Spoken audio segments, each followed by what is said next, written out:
Okay. Are we all ready? Yes. Yeah. Mr. Crix? Yeah, I'm good. I'm just going through my spells. All good. Okay.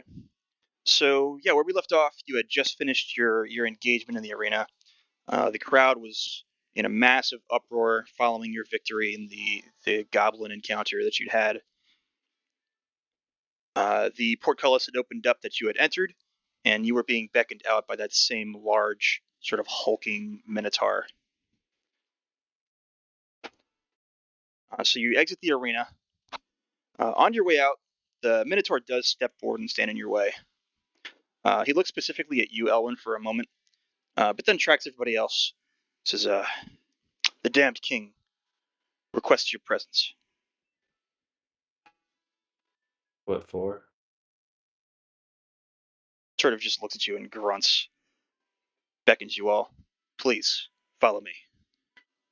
Starts walking out the portcullis and the long hallway that leads up into that interior circular area of the Coliseum. Raya's gonna Everybody- look at the others, shrug, and then follow. Yeah, Owen's just gonna follow as well. Okay. Kind of trying to process the last match.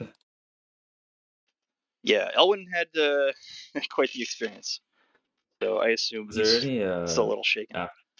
was there any after effects, I guess, aftermath of that within me? No, you would start to normalize. You still feel that strange rush of emotion, that like extreme positivity that you had felt in there after essentially giving in a bit to Oath. Right. So you're coming down from that now. You're starting to feel a little more like yourself. But at the same time, it's the part of you that's still you is worried, and you'd be a little scared. But there's that part of you as well now that is just excited, and you want more of that power. Gotcha. Lovely. So yeah, everybody else just following along. Yeah, I'm gonna be following Yep. behind. Okay. So the Minotaur leads you out. You notice specifically now a lot of the other combatants that hung out here on this main level are paying very close attention to you guys. Some of them step back, they clap, they cheer as you pass by. Having seen you all fight for the first time, it seems like you've drawn some attention, and several of these guys seem like they enjoyed it. Looking around, you notice some of those stares aren't as positive. Some of these guys out here seem like they may be not enjoying your victory as much. Maybe there's a little jealousy you see out there, a little contention. Maybe they don't like competition. Hard to say, but there's a good mix of that. But for the most part, there's just a lot of positivity, smiling, cheering, hooting and hollering and whooping, and everybody seems impressed by your performance in the arena. Keep moving along. Yeah. Okay. Before we move, sorry. Mhm.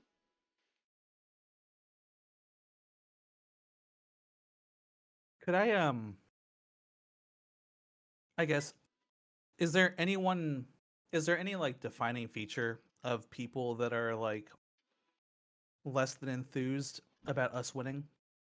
Give me an investigation.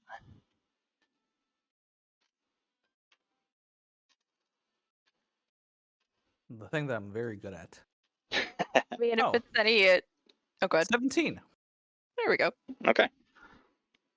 So you in particular, Tacitus, take notice of these guys who are more glaring, a little more coldly.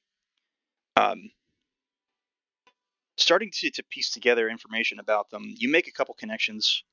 A lot more of these guys seem like they're more grizzled.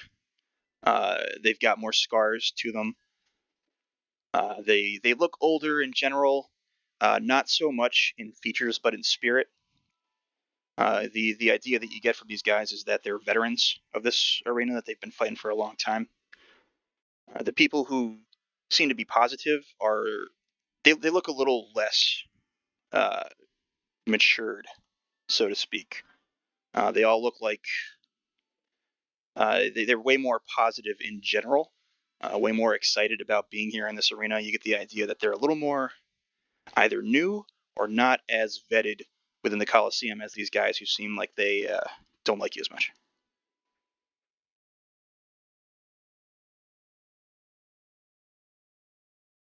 Okay, I think I'm good. Okay. So you move through. So there's some thick crowd for a moment that just absolutely shift out of the way and along the walls as the Minotaur leads you forward towards that chamber where you had first met the damned king, Sevian Fate. As you reach the doorway, the Minotaur stops, turns around, puts a hand up to you to wait. He says, "Please, wait here. The damned king will be with you shortly." And he steps away and moves somewhere else throughout into the Coliseum. Would you all like to wait? So he brought us to a door. The door to We that s- main chamber, that audience chamber where you had first made your deal with Sevian. Okay, and originally we were told to just head on in, yeah? The first time, he just welcomed you right in. Guess we're not as welcome this time. Can I hear anything happening on the other side of the door? You want to go and listen to the door? Yeah. Okay. You press your ear against the door, roll perception. 27? Okay. So listening inside, it sounds like there's some hushed conversation going on in the back of the room. You can't make out the words exactly, but you do hear murmuring closer to the door, which you assume is whoever is in the audience here. The couple things that you can hear from sort of these back and forth murmurs. The first thing you hear is, "Man, what's he doing here? When did he get here?" Somebody responds, "I don't know, but it's not good. We need to get out of here." Before the murmurs at the front sort of overtake that, and you lose the track on it, and it's hard to really make out anything else specific.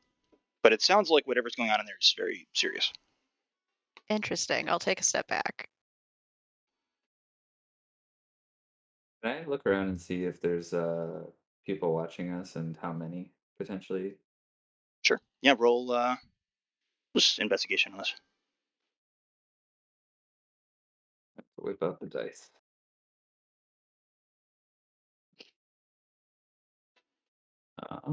That's gonna be 23. Okay. There are definitely a lot of people watching you. For the most part, everybody is keeping their distance. Nobody else is approaching the doorway to this audience chamber, and when they pass by, they give you guys a wide berth. But it's sort of that same mixture. A lot of people are sort of looking at you and having conversations, obviously, about you. Other people are trying to make it seem less obvious, but you're definitely a focal point of attention around here. Interesting. Continue to wait. I'm good Uh-huh. waiting. Okay. First, you wait 10 minutes, 20, 30 minutes. Nobody addresses you, nobody acknowledges you. Continue waiting. I think he forgot about us. Should we knock? We could give him just a little more time. It's already been 30 minutes. This is true, although I'm in no rush to potentially upset this man. Not yet, anyway.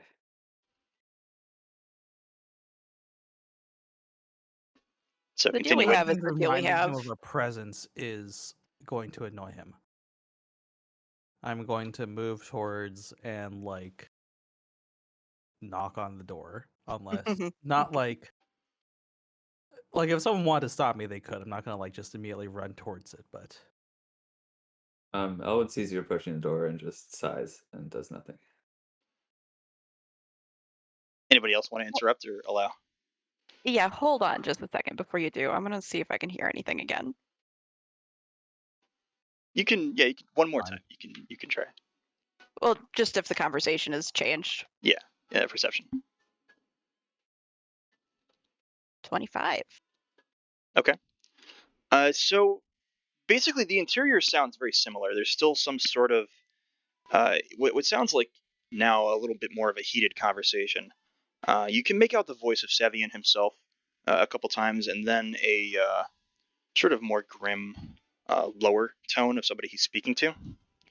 But it's still just unintelligible at the moment from the door and the distance to the conversation. Yeah, absolutely. You notice the murmurs have sort of quieted. The room is almost silent aside from this conversation that you hear in the front. Before it sounded like there was multiple people sort of speaking back and forth, and now it sounds like they've quieted. Like it's getting a little more intense. Okay. Um, I'll step back again and to everyone say it sounds like Sevian is having some sort of argument with someone in there.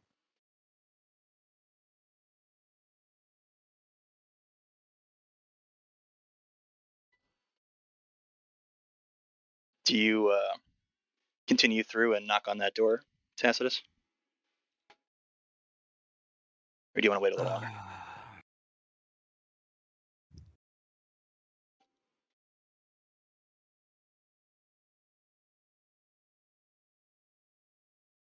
I'm thinking. No worries.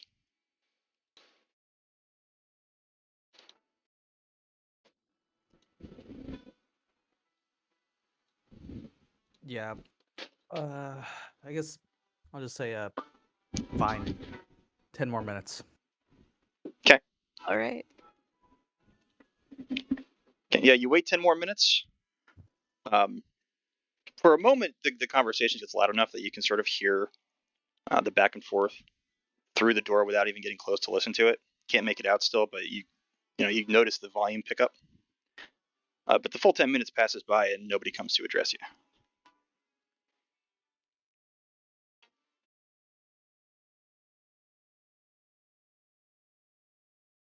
Well, you definitely forgot about us.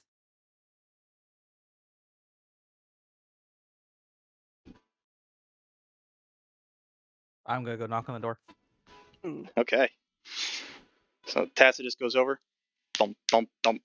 Big knock on the door. It's very echoing. You notice around you all these people that were sort of watching just like like suck their breath in, like what the fuck did that person just do? Sort of everything's quiet. Everybody's just staring. Almost all the conversation in the area is stopped. You also hear the conversation inside the chamber stop. You hear some low volume for a minute conversation. You hear Sevian address somebody, and you hear the footsteps of somebody approaching the door. Uh, the door cracks open, and this I'm going to give you an image here in the chat. At your level, Tacitus, you don't see anything at first. There's like nobody in your view sight. When you look down, you see a goblin with very thick goggles. Gobbles. Very thick goggles. He's got very thick goggles. Uh, amplify his eyes, like magnify his eyes to just ridiculous size. Staring up at you. Looks at you just impatiently for a moment. It's like, what do you want? We're summoned here nearly an hour ago. Should we take our leave? You were summoned here, then wait. He slams the door shut. That's about what I expected to happen. Good. While the door was slanted a little bit, Hmm? Crix was gonna kind of like let's step a little bit and see if he could kind of peek in. Okay, perception. Perception, first one of the day, great, 7. Uh, you peeked around. You get a view of whoever was standing in front of Sevian.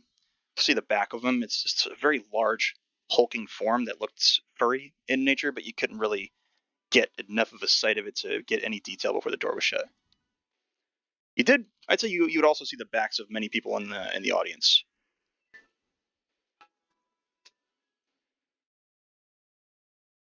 All right. So they've summoned us here, but I'm afraid we're gonna have to wait. Seems about what I expect from kings like him. Not only that, but you are dealing with things of the underrealm. They have unlimited time. Yeah, also they could have definitely just called on us when they were ready to meet us, but making us wait like this is just a way for him to show how much power he has. I could melt the doors down. Well, let's not rush into anything. I don't know if I'm ready to face off against an entire army at the moment. I'm a little tired. You might be tired. Crix, I don't know if your goats are going to be enough in this situation. I'm just saying. Who says I would use goats in this situations? Oh, God. Continue waiting. Continue waiting. Elvin's just going to, like, sort of sit against a wall and just, like, Okay. close his eyes. Just meditate a little bit. Slowly, everybody seems to exhale around you, and the room continues to have the conversation again. A little more hushed, a little quieter now. You notice some people have just walked away and left as well, almost hurriedly. You wait another 10 minutes, 20 minutes, 30 minutes. Nothing changes. Continue waiting. Screw it. Send me a Well- postcard when he decides he wants to actually talk. We could just leave. Sure, he'll find us again. I mean, honestly, I don't think it's us he's interested at. Just kind of look right at Elwin. I agree. I'm going to shrug. I don't mind waiting here if you all want to leave. Not like we have anywhere better to be. And as Elwin continues to sit leaning against the wall, he's going to say, as long as I can sit somewhere, it doesn't really matter to me. And he's going to go back to closing his eyes.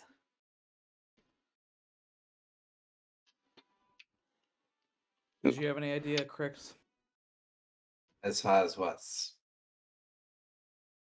where else to go? honestly, no, not really. There's not anything So- I can think of in this place that would be very ideal to go take a look at. As you guys are having your exchange, the door kicks open to the point like it almost looks like it's about to come off its hinges. The group of you're startled a little bit. It's very sudden and interruptive. And out comes the form just storming out of the room of this hulking Leonin. Very well garbed, very well armored. And following behind him is a very dark looking Goliath with a battle hammer that's got a glow to it, almost burns with power. The two of them look very powerful. They also look really pissed off. The Leonin comes through. Crix, he shoves you. I want you to make a strength saving throw. Who shoves me? The Leonin? Oh, this is going to be very interesting.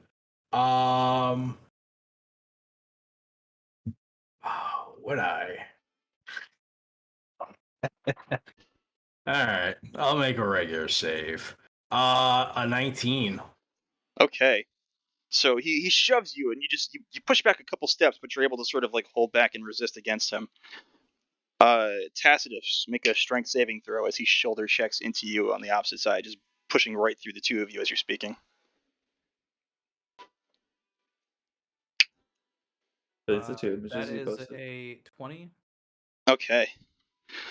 Checks, you stumble back just a little bit. What did you say, Elwin? Sorry. Oh, I was just saying the 2 images you posted. Are those the people that came out of the room? Yes. Gotcha. Okay. Moves right through you. The other individual sort of stops for a moment as the lean-in continues forward.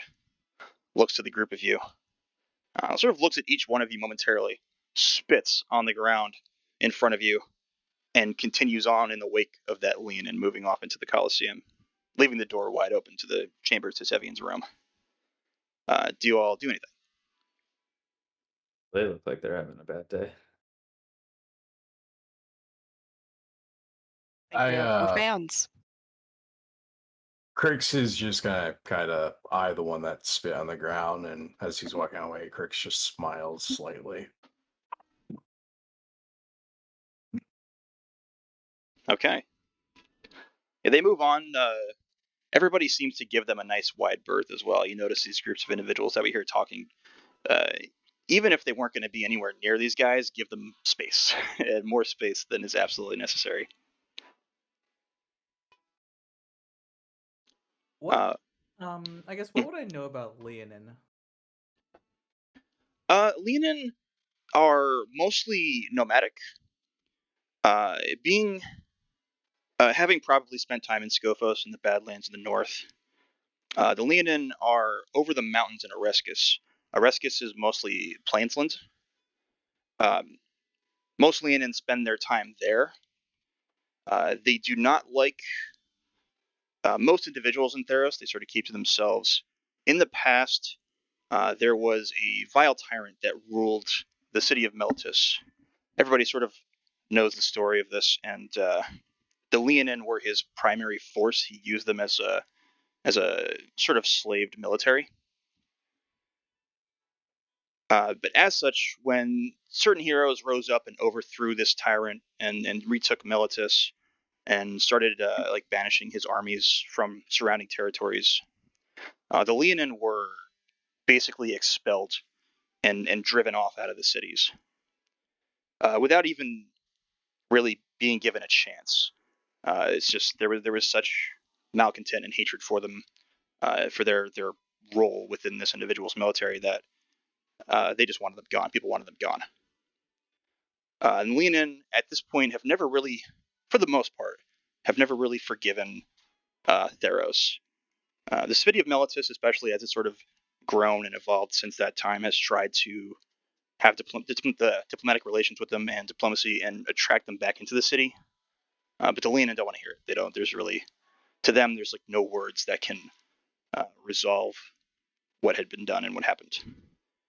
So while there are Leonin that do leave Oreskis and climb over the mountains and explore the rest of the world in Theros, for the most part, they keep to themselves. They resemble Minotaur in a lot of ways, especially the Minotaur of Scophos. They don't really resemble the violent, more savage, Mogus aligned Minotaur, but they do more align with the Iroas noble combat faction of Minotaur that exist. They're very honorable creatures, usually very trustworthy, but you don't want to piss them off because they're all very large and very naturally skilled, quick and strong creatures.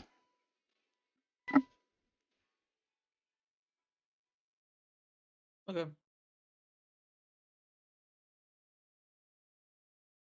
So what In was the you gonna? chamber? You want to peek into the chamber? Yeah. Because door's wide open, yeah? Yeah, door's wide open. There's some people that are just sort of staring at the open door that immediately make eye contact with you as you like peek your head over. For the most part, people seem to be trying to go back to their normal conversations. You see the room having gone from more of an audience-like formation to people just meandering about and trying to move past whatever had just happened in that room that you missed. Sevian himself looks very frustrated. He's talking to his two birds, which I'm going to give you the images for those two skeletal birds that he keeps at his throne with him. Hack and Sever. He doesn't seem very upset at all. He seems pretty calm. He's almost looks like he's smiling and jokingly conversing with these two creatures. There's the image. Drop their image in the chat. Okay.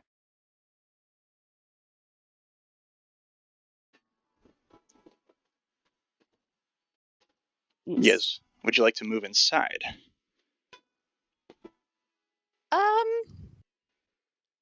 No, I'm just gonna stand in the doorway and wait. Anybody else? If someone else wants to move in, they can. Elwin is still sitting on the ground, sort of staring into the room. Okay. But like not moving yet. And then Tacitus and Crix.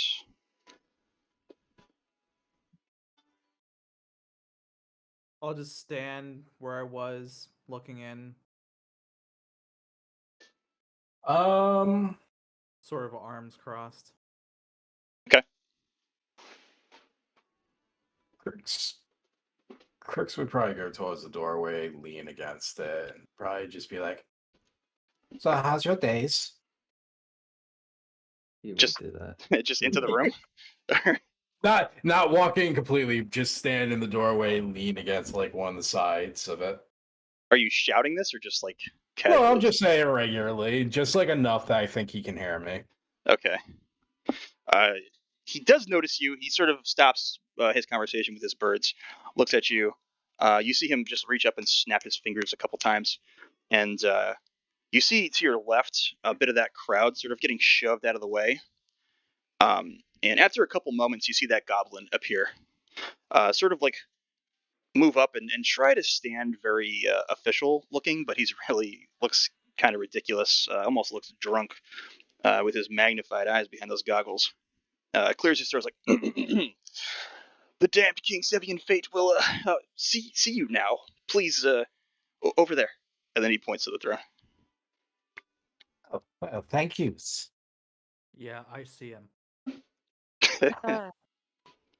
Elwin's gonna stand up and sort of walk in behind the group.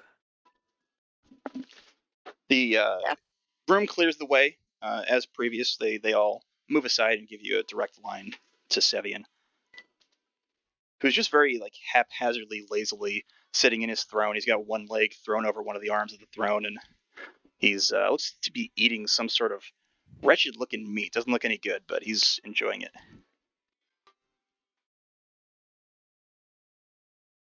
Walk straight up, approach the throne. Yeah, Crooks will casually. I want to watch the people as we pass them. Okay, investigation.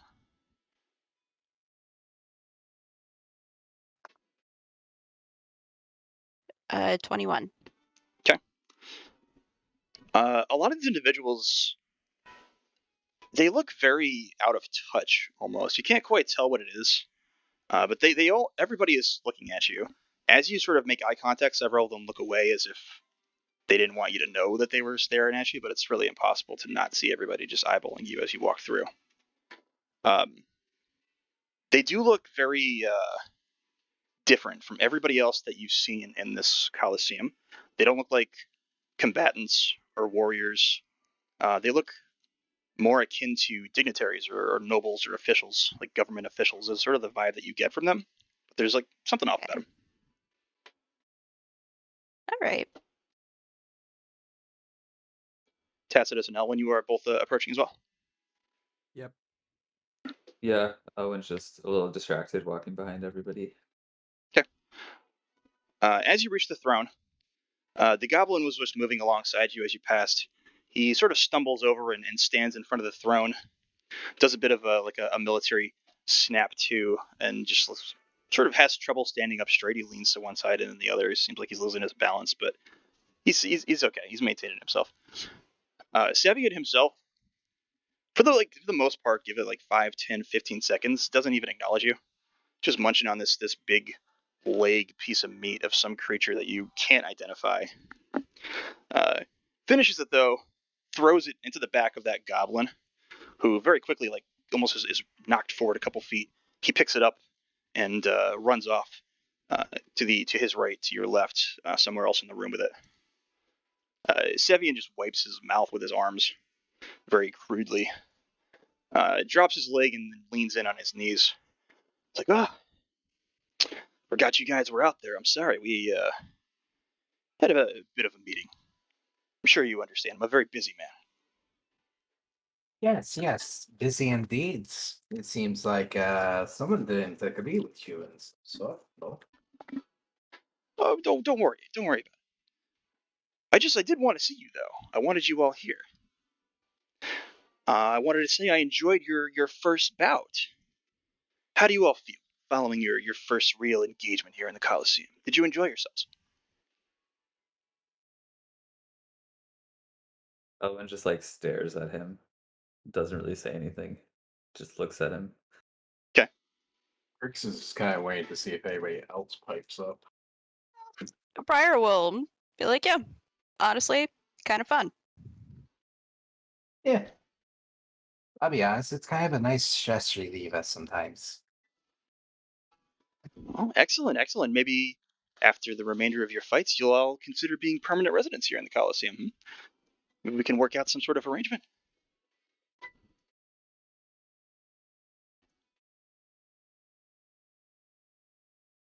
Y'all, anybody has a response for? I don't know about permanent, but I wouldn't maybe mind stopping by every so often in my lifetime. Or maybe afterlife, who knows? Well, we can arrange the afterlife part quite easily. I mean, maybe if you don't survive your next encounters, I'll just claim your soul anyway. But that's neither here nor there. I wanted to make sure you have everything you need. Is there anything additional that you require for your comfort while you await your next match? Were we already given rooms, or were we told we can just stay anywhere? You were given a room. 8 room. Owen pipes up and says, I would like my own room if that could be arranged. Uh, he gives another couple snaps. You hear a lot of jostling and things crashing off in the distance, and you see that goblin again rushing forward. It's like, yes, yes, master. What can I do? Looks to him. He says, "This one here, Elwin. Make sure he has his own room, okay? Make sure it's close to his allies' rooms." The goblin nods and rushes off out of the chamber, shoving people out of the way. You see people sort of getting knocked over, and you see the door open and close behind him as he leaves. Yes, of course. My associates will arrange your room for you, Elwin. Why, thank you. Anything else? Would you all like anything else? Is there anything that I can do for you? Got any recommendations for a place with a good drink? Oh, I mean, basically anywhere that you can get a drink here in the Coliseum is great, great drinks. Depending on what level you spend time on is the quality of the drink. Down here, it's much stronger. If you go upstairs and venture up to maybe some of our more VIP suites, so to speak, they have a bit of a more expensive taste. We'll shop around. Owen's gonna pipe up and be like, so, did you call us here just to praise our bout, or was there anything else? Well, like I said, I wanted to make sure that you were all comfortable and well taken care of before your first night here in the arena. Your next match, I will have prepared for you. I request that you do not step out onto the arena floor between matches until we're ready for you. Aside from that, I really don't care what you do with your time. You can wander about as you will. Can I insight if that's all he wanted? Yeah, I was about to ask that as well. sure. 15. Oh, I got a new dice, and it's being so nice to me right now. 27. Ooh. Okay. So Crix, you notice he does seem a little strange. His mannerism has changed a little bit.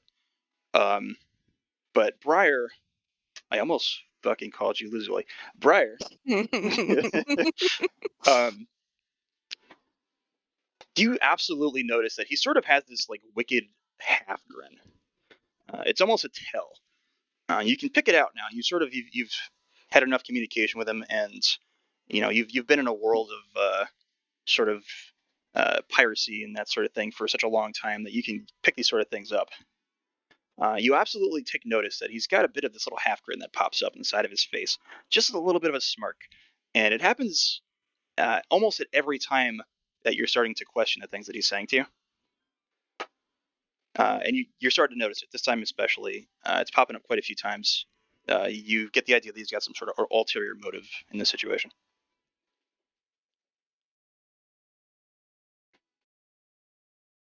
All right.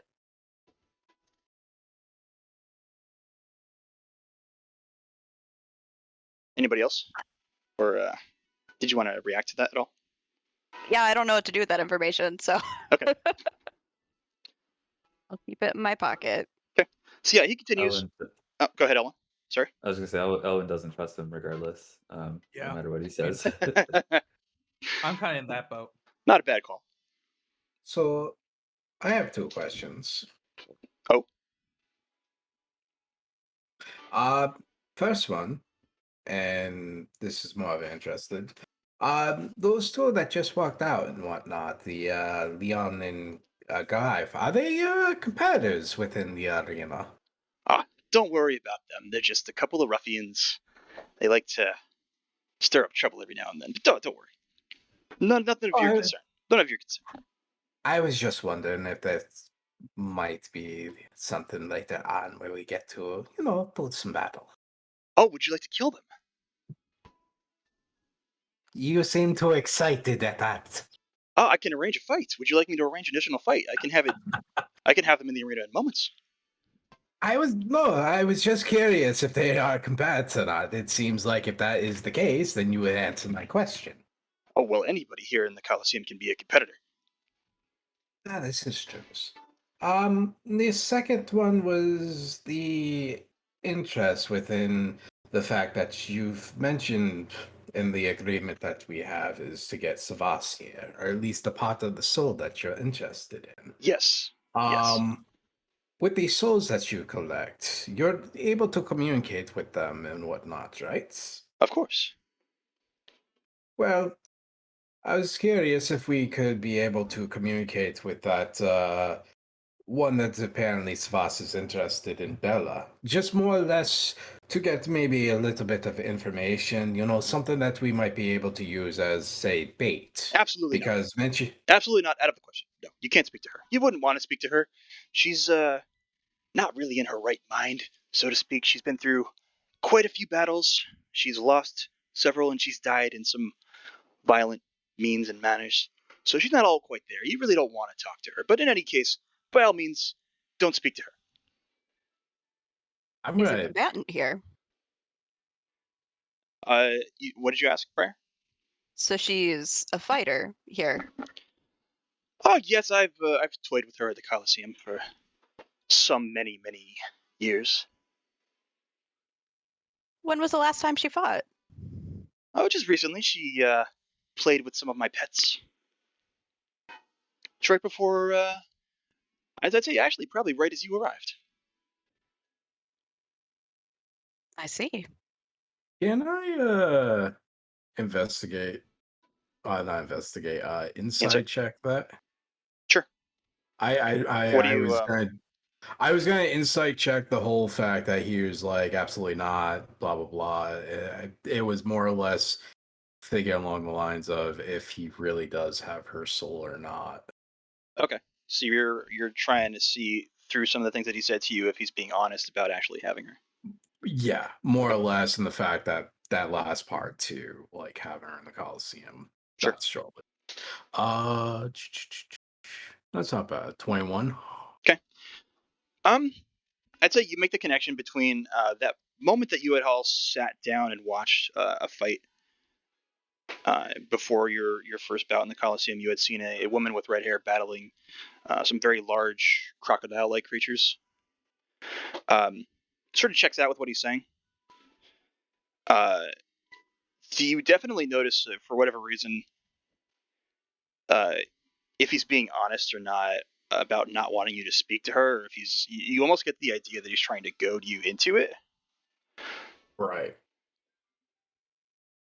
But he's a very sly sort of individual, and you're getting the idea here that everything that he says is very calculated. Right. He's hoping we do.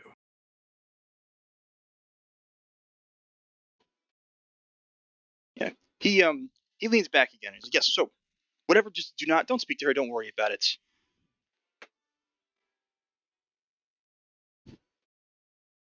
Right. Do you all have any other requests of me? We can't speak to her. Can we watch her fight? I don't know what the schedule is over the next couple days down here, but I mean, by all means, if I'd say before your bout tomorrow, again, don't enter the arena. But any remaining fights for the remainder of the day here, if you'd like to go out there and view them, you can. And then following your next engagement in the Coliseum tomorrow, if she happens to be out there, you can watch. Sure.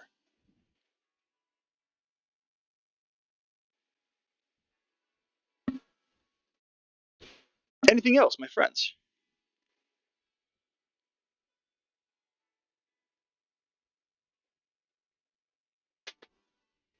I just Nothing kind of from look me. towards Elwyn. Elwyn turns around and starts to walk away. Immediately, that large minotaur steps in front of the door as you're starting to leave. So, Elwyn, actually, I'd like you to stay behind for a moment. The rest of you, if you have nothing else with me, you can leave. But Elwyn, I would like you specifically to stay behind. Elwyn lets out a sigh and says, "Fine." The rest of you, if you have nothing else you'd like to request of me, you can just wait outside while I have a word with your ally.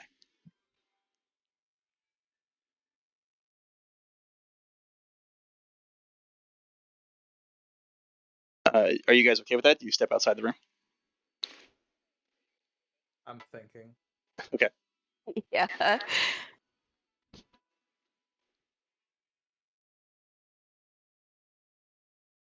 Well, since we don't really have anywhere else we're supposed to be, is there anything wrong with waiting inside?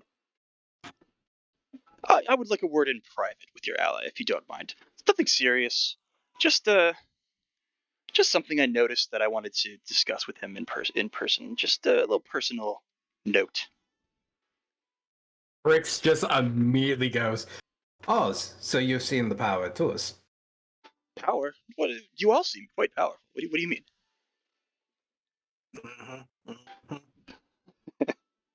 I just stare at him mischievously. I can imagine Crix's face right now. Just like Shit-eating grin. Yeah, pretty much. I feel like he's always got that grin on his face. Oh, but it certainly Yeah. grows when he's Sure. poking something he probably shouldn't. Owen looks at the rest of the group and says, "If you guys want to wait outside, I can hopefully get this over with soon. Nice. I'd like Nice. to not spend any more time here personally." It's your funeral. If you insist. If I'm in trouble, I will be sure to scream. Sure you'll hear it. Somehow I doubt it will be troubles. But, you know. So everybody steps outside. Exactly, Gouda. Exactly.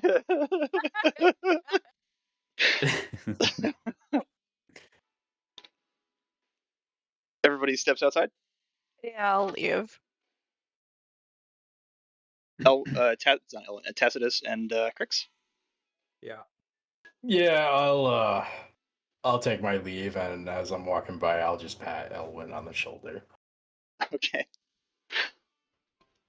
The Minotaur steps aside, allows you all to leave, and then as you step outside, he closes the door behind you. Elwyn, drop down to General 1 with me really quick.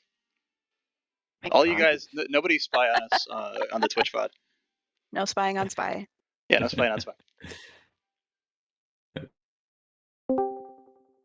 All right. Hello. So as the rest of your allies leave the room and the door shuts, the look on Sevian's face does change. It goes from more of or less of a wry smile to more of a serious tone. He leans forward, says, "Owen, come closer, please." Owen says, "Must I?" Oh, you're in no danger. I am very much your friend. Owen steps a little closer. Okay. He has his birds. He like beckons them just a little bit, whistles. The two birds, Hack and Sever, hop down onto the arm of the throne. He's like, "These two creatures here. I've had them with me for quite some time. Do you like them?" I am indifferent to them. Well, I noticed something about you during your encounter in the Coliseum. I And what would see. that be? I see you have 2 blades that you carry with you. It's very observant. Yes, thank you. I pride myself on my observational skills. Now, those 2 blades, they seem very different from each other. Yes. You could say that. They're also very alike in other ways. They speak to you, don't they? I'll neither confirm nor deny that. Well, I will take that as confirmation. Now, just say that I believe there are certain powerful individuals that reside within those blades. What if I told you very similar powerful individuals resided in my 2 friends here? And he points to his 2 birds, Hack and Sever. Elwin narrows his eyes a little bit at this and says, "How similar?" Identical. In nature, obviously. Where did you acquire these birds? Well, there was an individual that ended up within my power, within my care, so to speak. He fought here in the Coliseum, much like you, for some time. I witnessed the powers of these 2 creatures in opposition of each other, very much so. One seemed just a creature that practiced justice and was very kind and good and hesitant to kill. The other, violent and cruel, very much enjoyed the killing. The individual that I speak of also seemed to draw power from both. The more that he gave over to here, and he points to the one bird, he seemed to be brighter, kinder, more positive. But the more he gave over to Sever, he points to the other bird, the more violent he grew, the more dark and evil he became. So in the end, he unfortunately perished, and I claimed ownership of these 2 powers. I see. And are they still at odds? No, I've struck a bit of a balance with the 2. How about you? Have you struck a balance with your 2? Elwin starts pacing back and forth a little bit, just sort of in where he's standing, and says, "Balance isn't necessarily the goal. What I want to know is, are they more powerful together?" Indeed, of course they are more powerful together. Now that's not So, something that's very easy to accomplish. They will not want to work together. so what did you do? I forced them. How? Through some great amount of cruelty. Cruelty, you say? Indeed. And I what does forced cruelty mean to creatures like this? I forced the darker one away from the more evil action that he took and torturously forced him to perform acts of good. The opposite. With Hack here, I forced him to move against enemies with great cruelty. I forced him to kill and to torture. At much of his own mind's expense, obviously. But inevitably, over some time, I was able to break them both. Interesting approach, I must say. Indeed. Now, I believe you are leaning more towards the darkness, I would say. Am I right? Well, seems like the other side isn't providing much at the moment. Why do you entertain them? Can I ask? What is your goal? Do you seek something with this power? My goals are my own, but it requires power nonetheless. What say I can help you achieve those goals? I don't know if I trust you enough just yet. That's fine. I understand. It hurts me a bit to hear you say it, because I consider you a very close friend already. But the offer still stands. What say I could help you achieve your goals?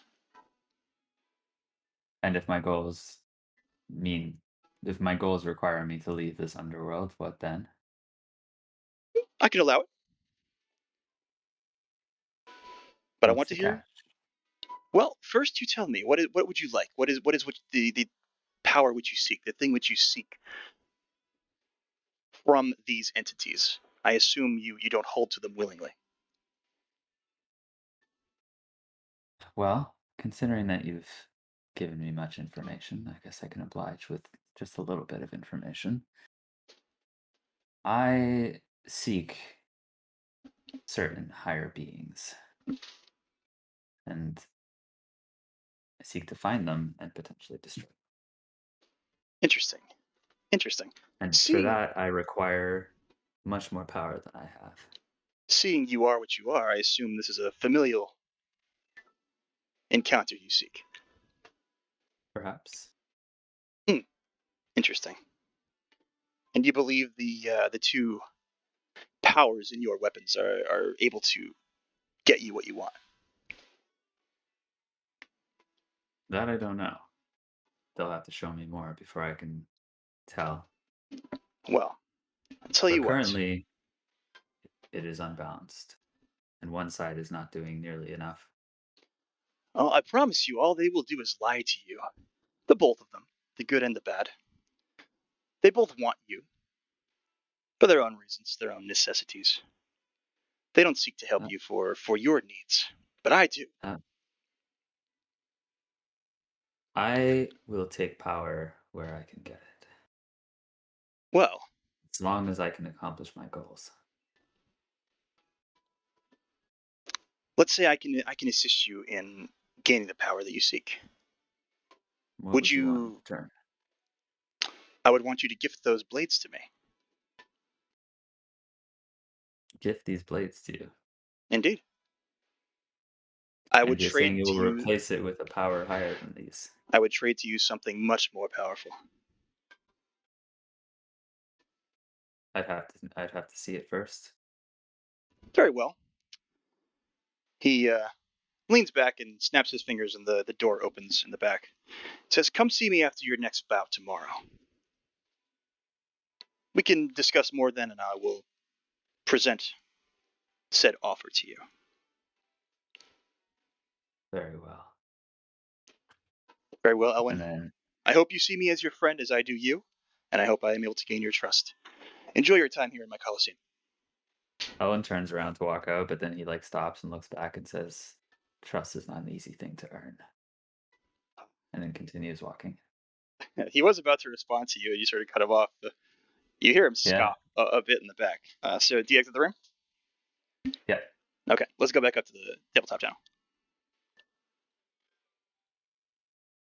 Oh So my how far god, we he get? made a horrible deal with the devil. Hi, guys. Yeah, What's nothing up? happened. I don't know what you're talking about. Everybody, Mhm. everybody still here? Yeah. No. Quick question. Sure, what's up? The woman that Zevian has, Belle or Bella? Bell. He Told you. identified her as Bill. I think They it was both took. Bella. Nope, you're wrong. It's Belle. It was 100% Bell. Can we change it to Bella? Are you trying to make So some that Twilight connections just in no, Just so that I'm wrong. Oh, Yeah. I got you. I got you. No, it is Bell. It's 100% Bell. But there could be a Bella down here if you're looking for a Bella. Tacitus. No. All right. So How tall is Elwyn? I just need to know for coffin size. the door erupts open suddenly. The group of you hear a bit of a finishing exchange between Sevian and Elwyn about requesting Elwyn return on the morrow. You hear Elwyn walking out, reply, and leave the room, rejoin you.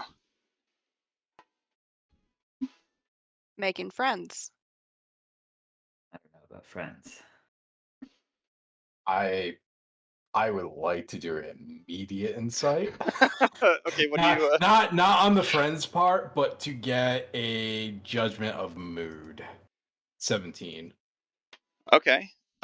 Since it's against Elwyn, are you trying to give any sort of a front here, or are you just open? If I wanted to hide my mood, what would I roll? Deception Yeah, against I'll his try insight. that. Okay. What was your insight again, Varn? It was 17. 17. So you got to beat a 17. Deception is +5, 22. Okay. You're hard to read. S- I'll leave it there. But So what do you? I think Elwin is, even though he's masking his emotions, there's a slight sense of annoyance. Like usual. Okay. But otherwise, what are you trying Yeah. to present as? He's otherwise calm. Okay. Stoic face, not really showing anything, but that slight annoyance. Okay. Did any of the? Wait, I guess I'll. Never mind. Okay. The rest of you, while this interaction was happening with Elwin and Sevian, did you have any questions about your time on the outside in the hallway? Was there anything that you were doing out here while this interaction was taking place? Or were you just No, patiently waiting? we're just discussing if we have to kill him or what, just usual shit. Okay. No, we're figuring out a little bit what to do next, kind of. Okay. So you were just discussing plans and maybe other options here within the Coliseum. Yeah. Okay. Yeah, if we want to actually go talk about or not. Okay. So did you want to interact with Elwin or with each other at all before we move on? Yeah, I want to interact with Elwin. What was that about? Can't say just yet. Are you making more deals? Well, we'll see. I'm not. As- I need time to consider what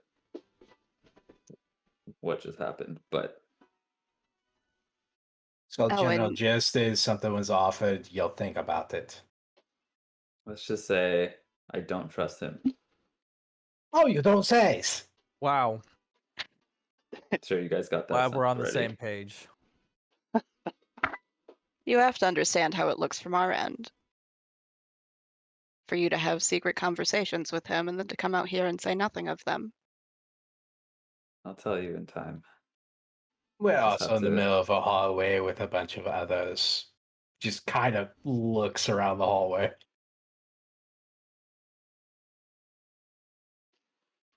Whatever. One thing's for sure, it pertains directly only to me. Can I insight that? Sure. I won't try and defend it. 26. Seems honest. Okay. Anything else? Elwin's gonna say, so, did we decide what we're doing now? I'd like a fucking drink. Amen to that. Okay. Well, what's your preference? He gave you a couple options. You want to head upstairs and go for a more expensive crowd? Do you want to stay down here with the combatants and drink, what you would experience in more of a crude tavern?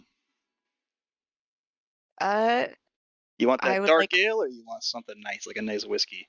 A nice brandy. What are you looking for? I'd like to pose that question to the party here as well. Kind of curious about going upstairs, seeing who the little higher class folks around here are. But Seems fine maybe to we me. want to stay down here. Do what you want. What are you gonna do? I'm gonna stay here. Gonna head to the tavern here. As long as I can get a drink, I don't care where we go. No, I don't see a reason to split up. All right, let's stay on this floor then. Crix. I'm fine with whatever it might be that you choose. So you do have I'm more. you have enough time if you wanted to spend some time into the more nighttime hours here in the Coliseum before you do your rest into the morning, that you could potentially do both. You can get a drink down here at the lower levels and then explore the uppers following that if you'd like. Whatever your decision is as a group.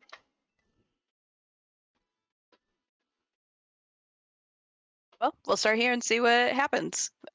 With drinking establishments, did we pass a lot of them, or is there kind of standouts?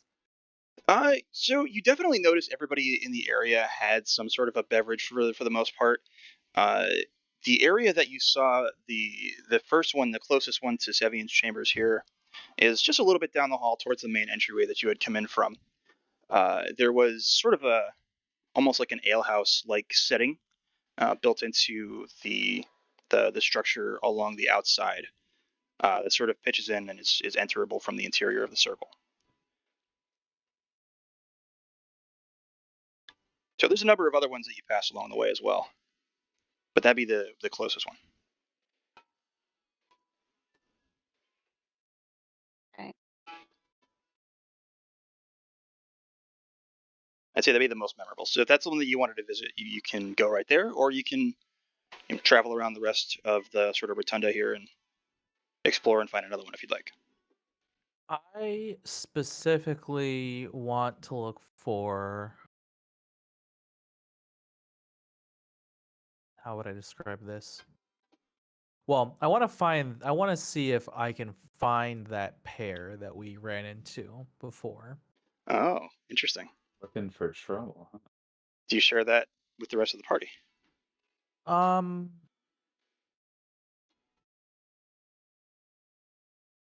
Sure. And how do you all feel?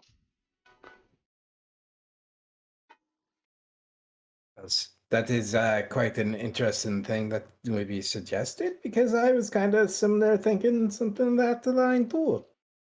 I want to get more of a ideal of some of the combatants that we might face against, and I have a feeling that they might be the top of the food chain.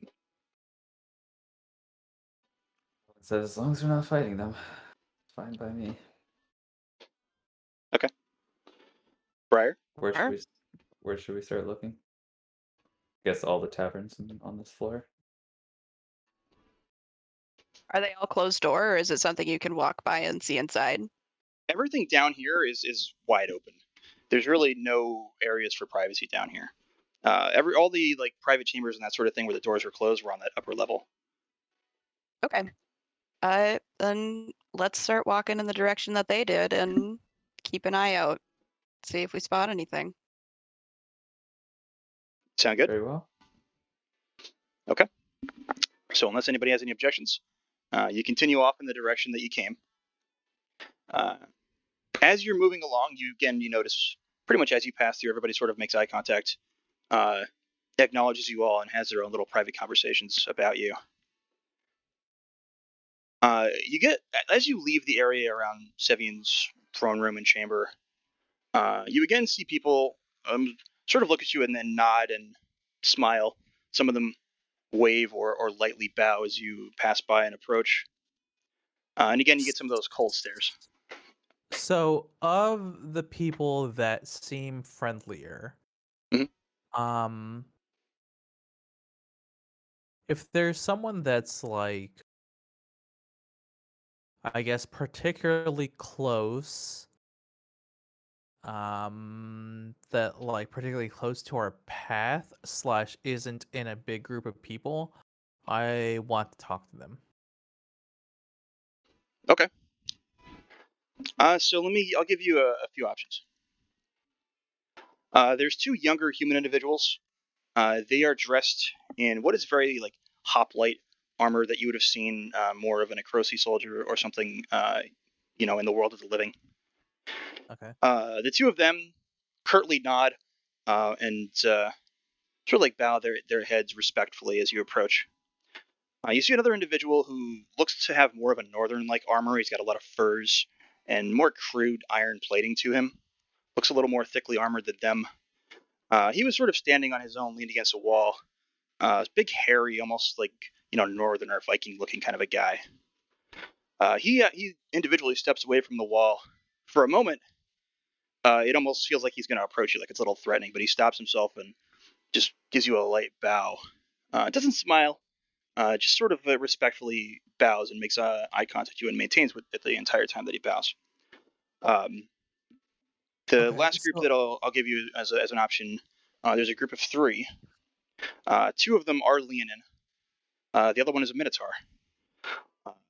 The 3 of them sort of are more rowdy as you approach. So a lot of them sort of like pound their fists and give you like a stern fist up, very sturdy like as you approach.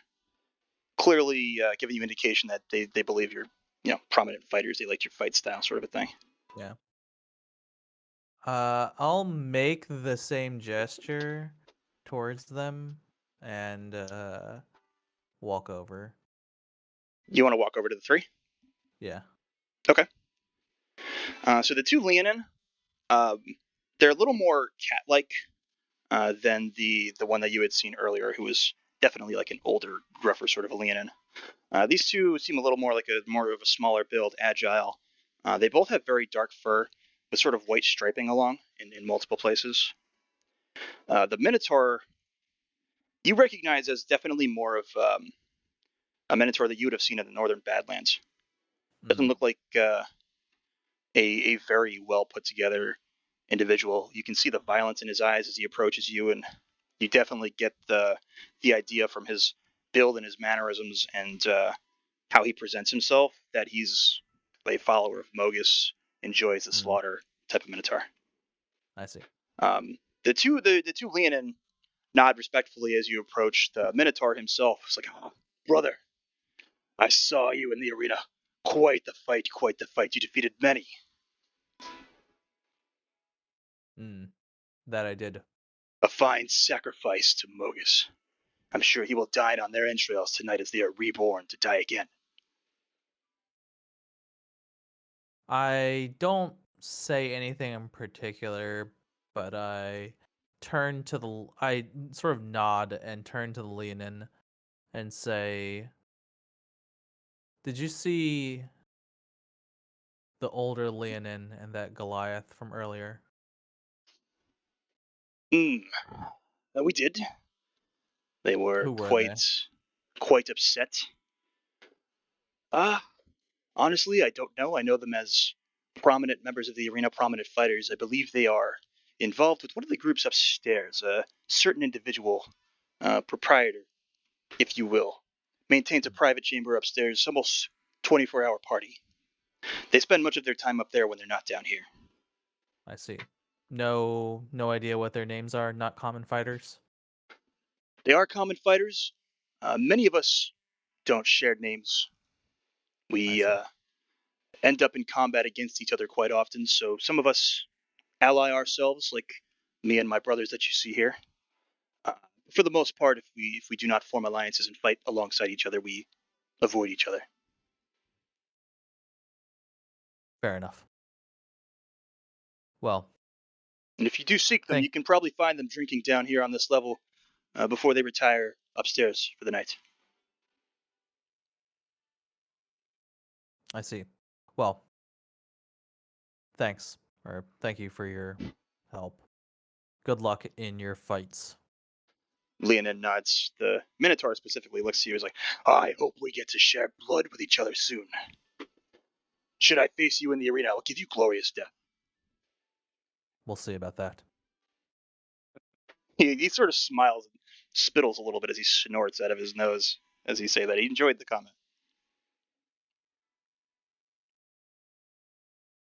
You return to the rest of the party? Yeah, I return to the rest of the group. Find your people?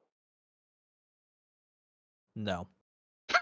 The ones we're looking for, they're somewhere on this level. They retire occasionally to the upper level. They appear to work for one of the other proprietors. That group said that we should find them here, though. Pretty good information. Let's keep moving then. Okay. So you continue forward. Again, as you make your way further away from Sevian's Fate's room, a lot of the combatants out here are more interactive. They all nod, bow, respectfully make way for you as you approach. The first tavern that you see, the one closer to the main entryway, you don't see the two individuals that you had spotted in there.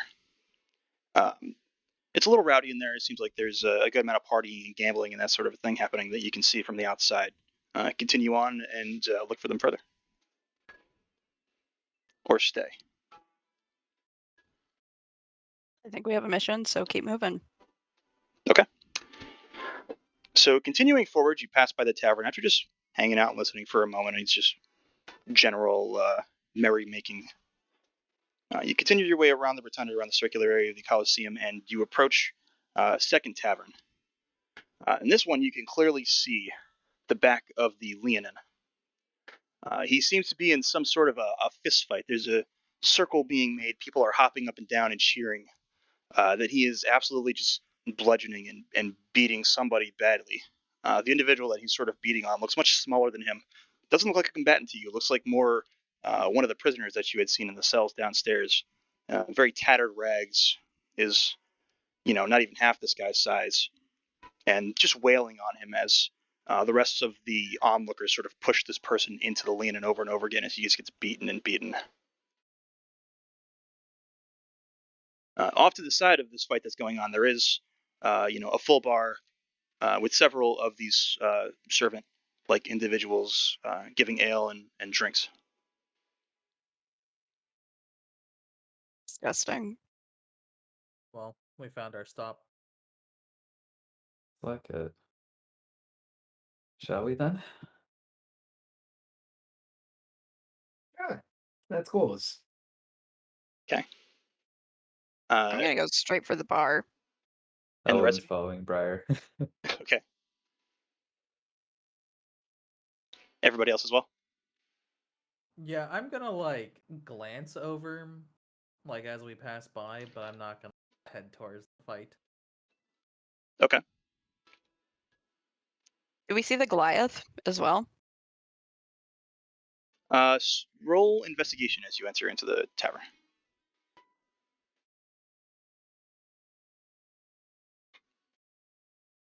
Dirty 20. Okay. You do see the Goliath after a moment. He has a couple of other individuals. They also look like Goliath, but much smaller than the one sitting there. You see his battle hammer resting on the bar top in front of him. The hammer itself is just constantly smoldering with that dark flame-like energy from the interior of it. He's sitting there, not acknowledging anybody or anything around him. Every now and then, he reaches for his drink and takes a bit of it in. The two Goliath are seated on either side of him.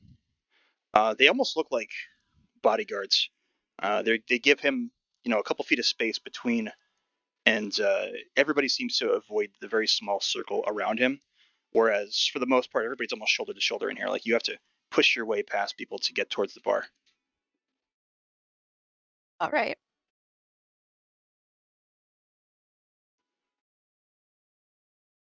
So do you want to try and get closer to him, or do you want to avoid him and find somewhere else to get drinks? Oh, is he like in the direct path of going to the bar? No, he's sort of in his own direction. You can continue just a different area of the bar top to order if you'd like. There's no real seating in here. Everybody is just sort of getting their drinks and standing room.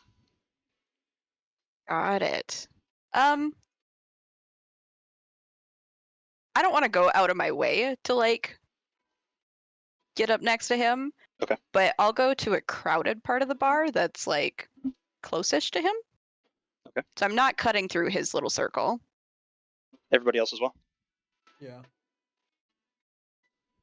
Sure, I'm just following the group at the moment. I'm looking around at the different people that are in this area, trying to pick out like who might be like top fighters and whatnot, considering these two are down here. Okay, you can roll an investigation if you'd like. Sure. See if there's any other big time combatants down here. Investigation 20. Okay. So the two of them are the most prominent individuals in the room, by far. They look a lot stronger, a lot better equipped. The rest of the individuals down here, some of them do seem like they're veterans more of sorts. Others seem a little more green, a little less grisly. So you get the idea that they're hanging out a bit under their station within this area.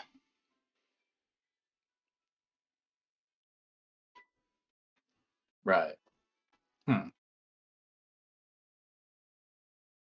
As you reach the bar, there's a very meek older woman. Again, in just tattered rags. She seems very thin and frail, almost starved in nature. She looks at you all for a moment. You see she struggles to maintain eye contact, but nods to you and then bows very, very respectfully. She's sort of shaky as she does. What can I get for you? Grand champions of the arena. What can I get for you? Win one fight and we're grand champions, are we? Oh, you are. Just an ale. You are all grand champions, of course. Of course. Would you all just like an ale? Yes. You got anything stronger? I can pull something a bit stronger for you, of course. I'll take that. Crix. Crix ain't really paying attention at this moment. Okay. She looks at you for a moment as you sort of ignore her and then nods. Doesn't make any attempts to get your attention. Okay, of course. Champions, I will get your drinks. She shuffles off very quickly. Again, very shakily, like spills things a little bit here and there. While she's gathering the drinks, you see one of the other individuals at the bar throw the mug and sort of hit her right in the back of the shoulder as she shouts in pain as it strikes. She's like, another one, hurry, another one now. A lot of people here are just very rowdy, and you can see there are several of these servants moving back and forth behind the bar very quickly that are being treated very poorly by the rest of the clearly combatants here. But she hurries back with your drinks. The person who threw the mug, I'm just gonna give them like a side eye. Roll intimidation. I'm good at that. That's a natural 20. For a moment, like you see him sort of like ball a fist as he sees you, but taking you in and realizing who you are and sort of probably recognizing you from the fight, just immediately looks away and grabs the drink that has just been given to him and moves away, as obviously away from you. Oh, look, a free seat. But the rest of your drinks are delivered to you. You can still hear the fight going on over your left shoulders, as you can't imagine whoever is being beat on is even still alive at this point, but you can hear the sort of blunt force of those punches from the lean-in. People cheering and shouting and screaming as this is happening very positively. People are enjoying this fight. Is there anyone who's watching who's not cheering? Investigation.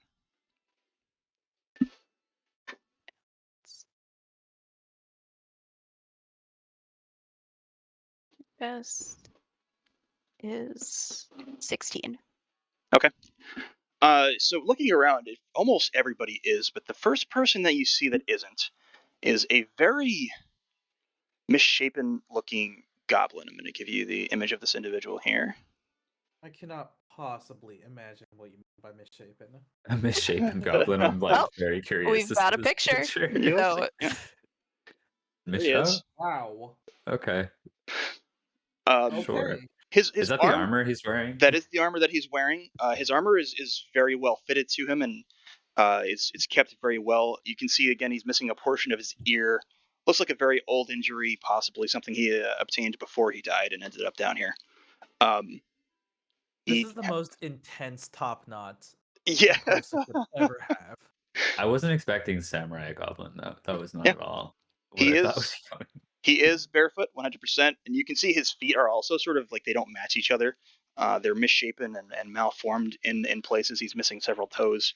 But he's sort of just sitting there glaring forward. Occasionally you see him look over at the fight, sort of spit angstily as he watches, and doesn't seem like he approves of what's going on over there.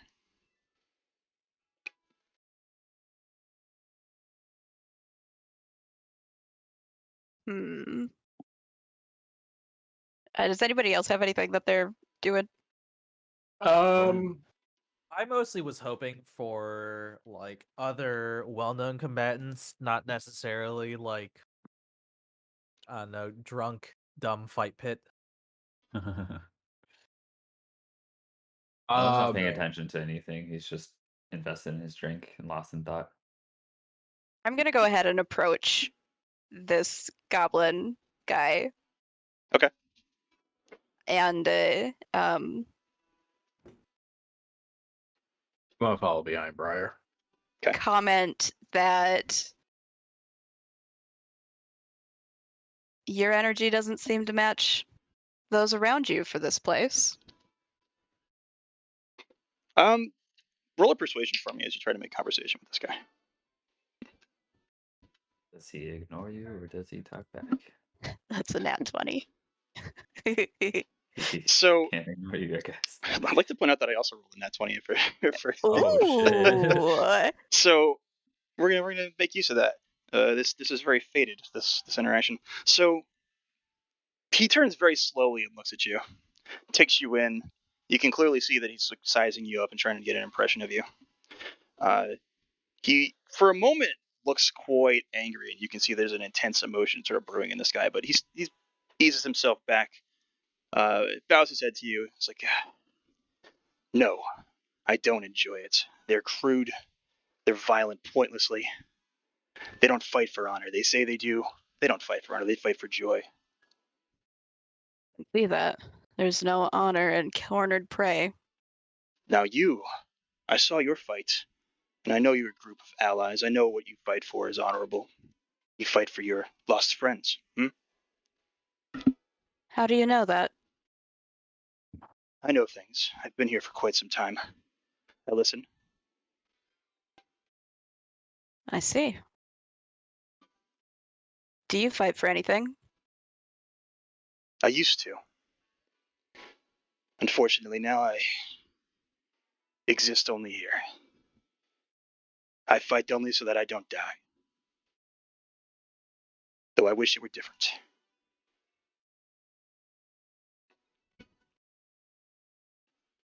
Interesting.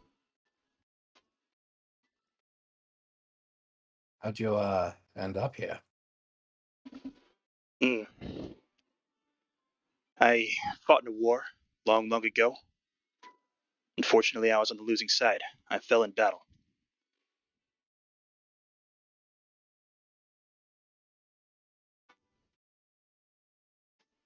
I remember right, most of the people that end up down here tend to be betrayers or cowards, if I remember the law right. Briar's gonna smack her hand against Crix's shoulder. He looks at you. He's like, it's okay. He's right. But I was not dishonorable in my death. For a time, I was in a place of honor. But I attempted an escape. I did not want to see combat any longer. Though try as I might, I could not escape, and my soul was captured and sold to this damned king. Now I am trapped here.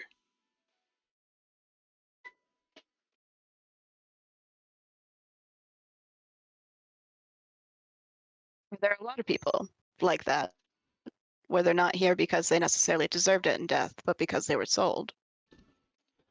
Indeed, the realms of the underworld expand and go on endlessly, it would seem, in many places, including here. The realm of Agonas is fragmented and fractured into many warring factions. There are many individuals like this damned king who claim kingdoms as you were. His is very tiny, but he holds great power here.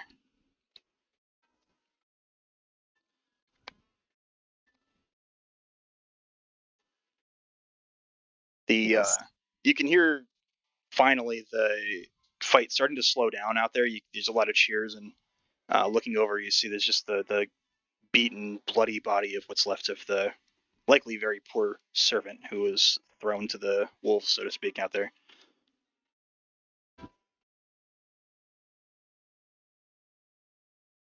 Briar's just gonna look over with disgust before turning away. He addresses you. So my name is Kavala. I'm sorry I did not properly introduce myself. I apologize. I did not ask. Briar. I'm Crix. He nods to the both of you. Owen's downing a drink and just between sips says Owen and then continues downing this drink. All right. You're continuously ordering new drinks as you're finishing these? Yeah. Okay. How close are we at the bar to the Goliath? You're about 30 to 40 feet down the bar from him. Okay. Do you want to get closer?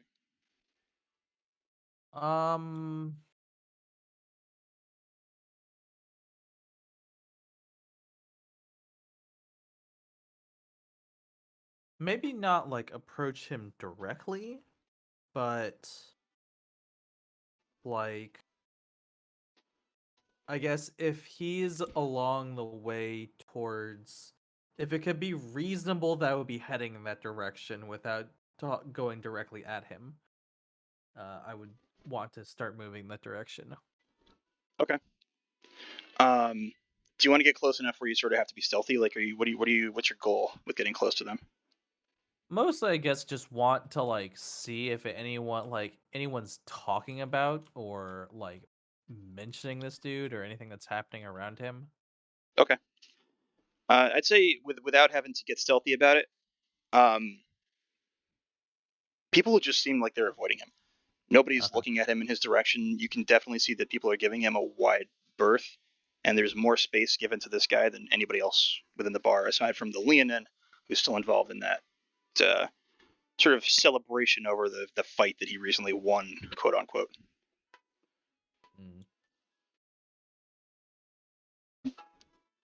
Did you want to get closer to them?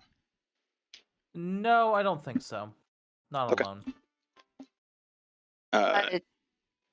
I'm gonna go ahead and ask the. I'm sorry. What was the goblin's name again? Kavala. I'll type it for you guys in the chat here. Kavala. Kavala. I almost felt it right. I was missing a V. So if you hear things around here, have you heard much about that one? And I'll nod my head back to the Leonin.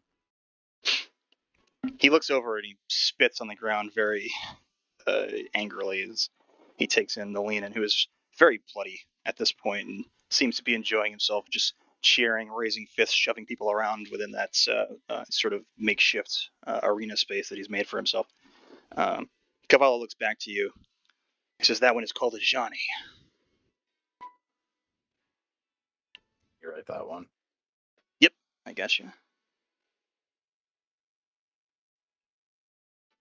Johnny. He serves the fallen Lord Tristos. Resides upstairs. Never makes his way down here. That is the Leonin, yes. Yeah, I was just writing it because I know I'm not Sure, going to remember that. Serves the fallen lord who? Tristos. Tristos. Let me type that one in for you too. And I will include.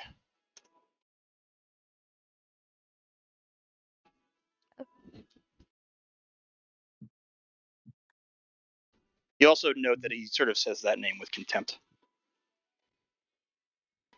Fallen Lord.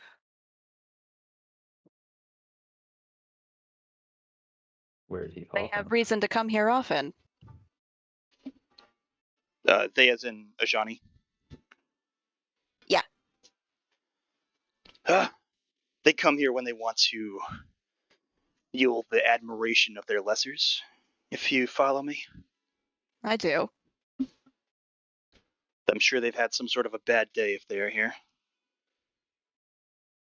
Do you know what might bring them to speak with Sevian? I can't say, I'm sorry. Likely something important. Nobody really willingly goes to talk with the damned king. Although they have enough pride that I can see them doing so. Enough arrogance. Does this guy seem genuine, trustworthy, Inside him. or does he seem kind of schemy? Inside him. Did you put up that sign? 13. Did you put up that sign like I asked you I did not, but to? But you are doing it's it. Yeah. in my brain. You're getting better. Okay.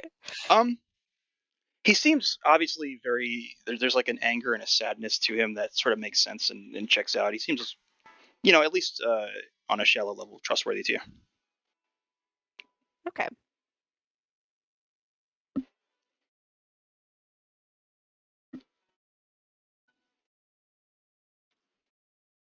Do you have any other questions for him? I'm going to take a wild guess and say they're kind of top of the food chains. He scoffs.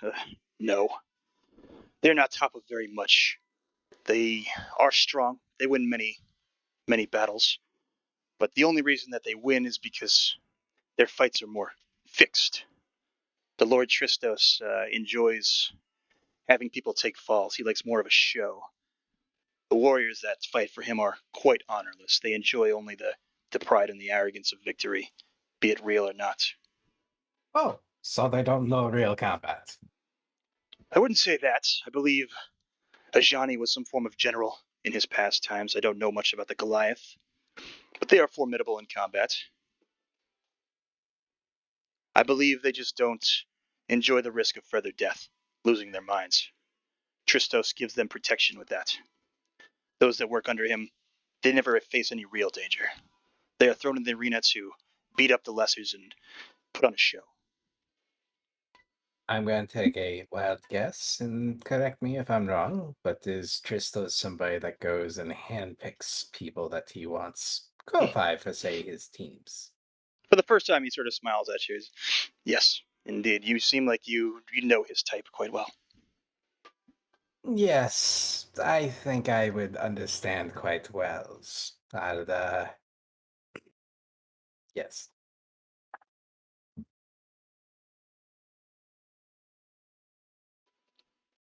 Anyways, do you know anything really about that one? When we got here, there was a pretty impressive redhead fighter that was in the arena. I believe she was fighting some kind of gators. Yes. Bell. Savas's Bell. I assume that's why you're asking me. Yes. I assume you know more. I know your origins. So you would know our interest in her then? I do. Do you mean to honor your deal with the king? So long as he means to honor it as well. Unfortunately, signed contracts are hard to break, and there are consequences if you do. There would be great danger in defying him, sure. If you give him what he wants, he will be vastly powerful, and he's likely not somebody you wish to trust to honor an agreement or an arrangement.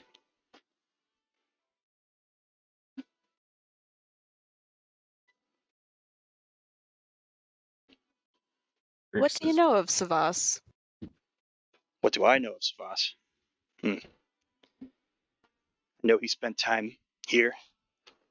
I know before most of him escaped, he seemed to want to influence change in many places. I know he contested the power of Erebos. I know he contested multitudes of gods in his time as well. What's left of him down here, I don't know much about it, but I know it's imprisoned.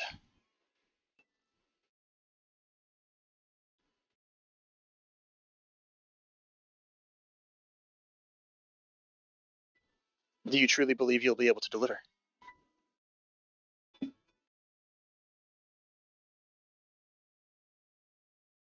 I do. I kind of just look at him slightly and, well, don't know until we tries. Then we're going to tries. I I don't might have much of a insight. choice. Oh, I want to insight check him. I'm starting to wonder if he's more eyes and ears, not so much just because he is, but because he might be an information person for Simeon. Sevian. Okay. Insight 15. Hard to say. If he is, he's put on a real good performance.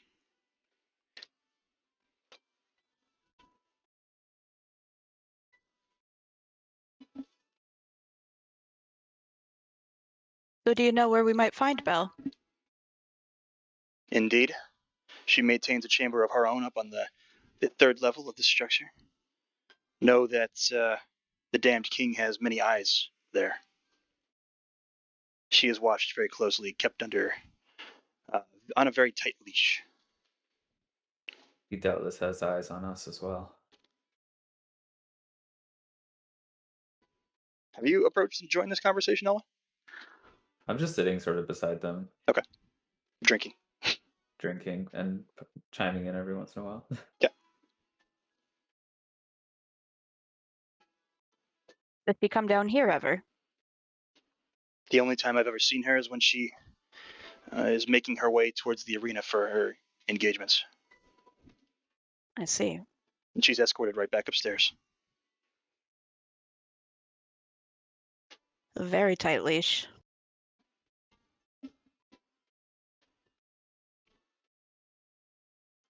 You know, to deliver this piece of Savas would be quite dishonorable.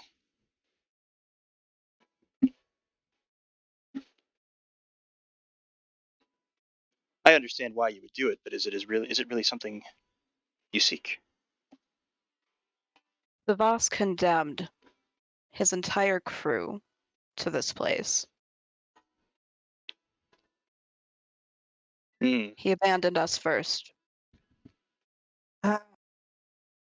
Crix just kind of sighs at this and rubs the side of his temple. Okay. To be fair, in my personal views, this is a different side of him that is down here. So it's a confusing matter. We never knew this part of Savas to begin with. Right. It's not the Savas that we've come to know. Correct. But the Suppose it's true. ramifications of this is still uncertain. I mean, what was it that we were told? This is apparently, quote unquote, his anger side and a vengeance and all that. I don't know about that. So are you insinuating that if we were to go through with this agreement, the simple act of completing it condemns our souls as betrayers and we'll end up here regardless? He sort of smiles at you, giving you like a knowing smile. I believe you have an idea of Sevian's inevitable goal. Crix just kind of turns his head towards Briar and like, son of a bitch, I didn't even think of that. He sure would like us to be permanent contestants in his Coliseum. Yeah, he sure would. And this way, It's a you give him everything he wants, including yourselves. It's a only win-win when we- contract for him. Only when we die. We all die inevitably. That we So- do. You would have your lives returned to you, I believe, for a time. He'd honor his agreement, but in the end, your souls would belong to him. Well, Right. there's always if- the chance that either way we end up here. Who knows where our lives will lead us? I would like to think that I have somewhat of an idea of where my life is leading me and that it wouldn't end up here, Elwyn. That's fair. I'm He, just saying, things are unexpected sometimes. He pulls a dagger very suddenly and jabs it into the bar top in front of himself. Begins carving something. Gonna look at, like, kind of startled jump as he does it and then watch what he does. Same. He carves a circle at first, and you see him starting to carve what look like walls on the interior. Like he's what appears to be a map of the interior of the Coliseum. Very accurate, very well done depiction. And he's doing it very deftly with this blade, cutting what is a very nicely drawn portrait, so to speak, layout. Just sort of very silently does this for a few minutes, and eventually carves a very small X. It's more of a central location within this map that he's drawn. Like, say that I were to give you an alternative.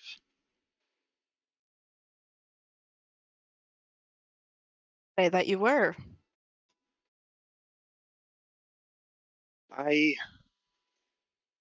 don't follow your gods of Theros. I have gods of my own. They're long since dead. But Sevian took to claiming 3 of them as trophies.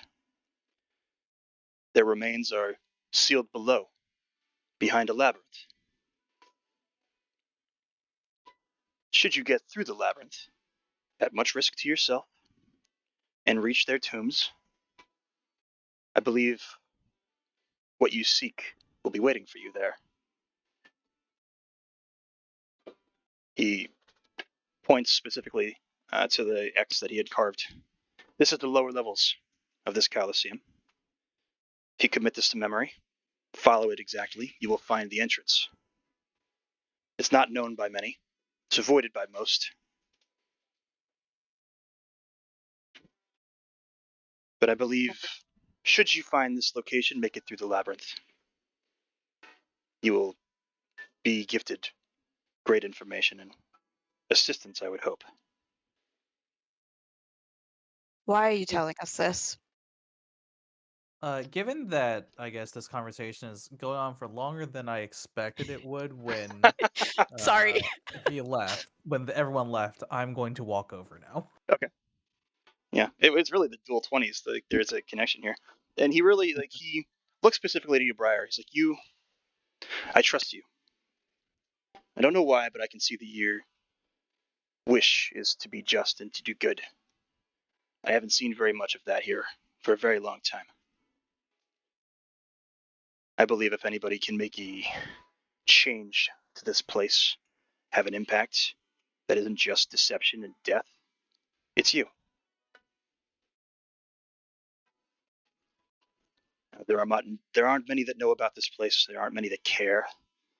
To Sevian, they're just toys, trophies for him to collect, as are all of us here. But to me, it means more.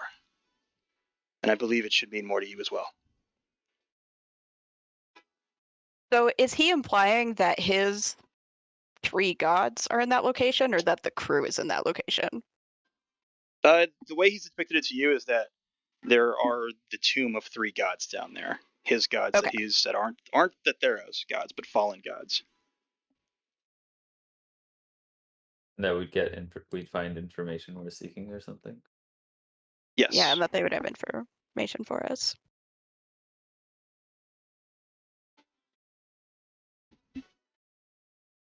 Well, it's hard to say when we'll be called on for our next bout. How much time we'd have to explore this labyrinth. It would be mighty unfortunate if we get caught. It would be great risk. The labyrinth itself is quite difficult. I can only give you one bit of assistance as a means to navigate it. There are creatures that wander the labyrinth. They cannot see. They can only hear, and they can smell.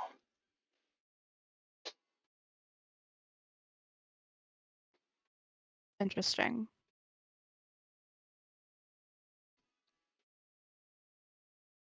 And how do you know this?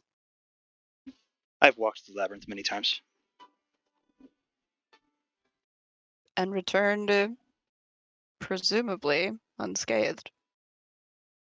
I have. How long would it How take long? us? Well, same thought.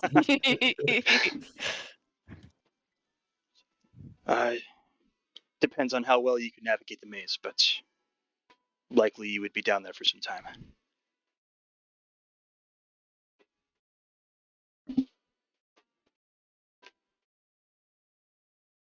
So you would be able to do so through the night, but you would give yourself up to dangers in your battles ahead if you do this between fights. Sort of indicating that you would be if you avoid arrest, you could Yeah. spend the night down there. Is sort of what he's getting at. Well, we've been contracted for. Was it 3 fights or was it 3 group fights and then individuals? 3 group fights and then an individual bout for each of you. Okay.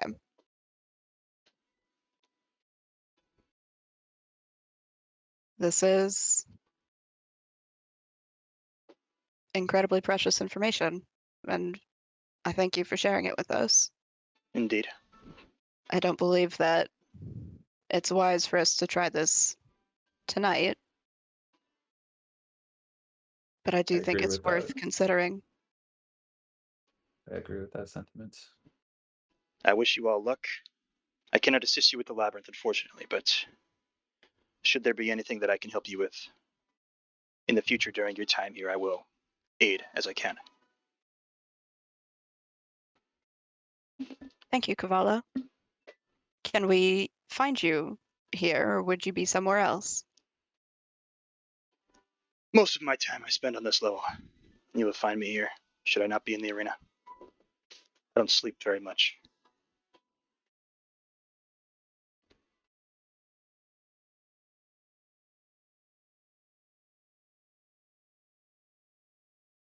Anything else Thank you. you would like to discuss with this I gal? will look to the others.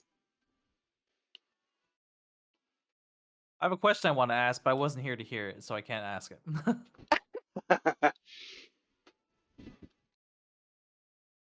Anybody else? No, nothing from me. So what would you all like to do? I'm just about ready to retire for the night. Elwin, make a Constitution saving throw for me.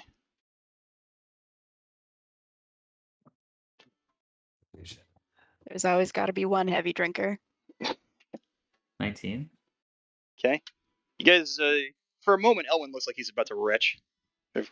Throws forward a couple times, pounds his chest, holds himself steady.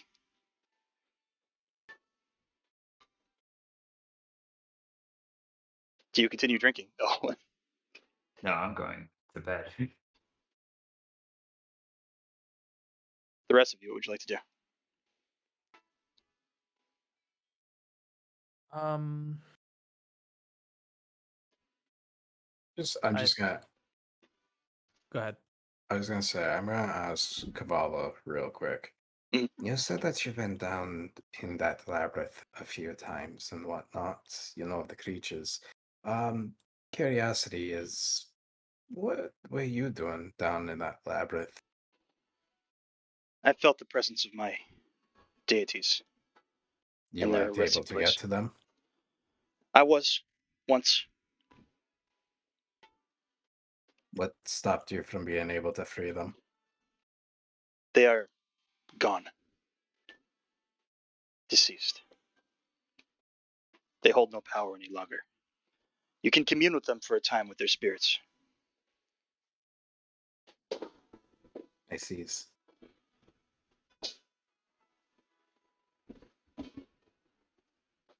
Unfortunately, their souls and spirits are mere prisoners, as are the rest of us here. So information, yes. Anything else, no. I sees. I will simply say that it will be very beneficial to you. I cannot reveal more. Hey, inside check the very last part. 17. I mean, he's obviously hiding something. It doesn't seem like he's doing so to be intentionally deceptive. He might have some personal reasons for doing so. Something that's not harmful to us per se. Yeah, you don't get the idea that anything's very harmful to you.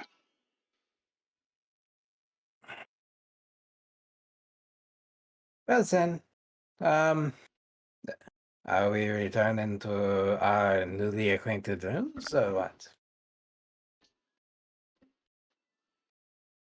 Yeah, I think I've had just about enough of this lot. It's like Okay. sounds good to me. Tacitus as well. Yeah, I'll ask the group. Did you learn anything else about the Leonin? He's a dick. Well, He serves a fallen Lord Tristos, someone from the upper floors who has a fair amount of influence within the Coliseum. They come down here for an ego trip. what is a fallen lord?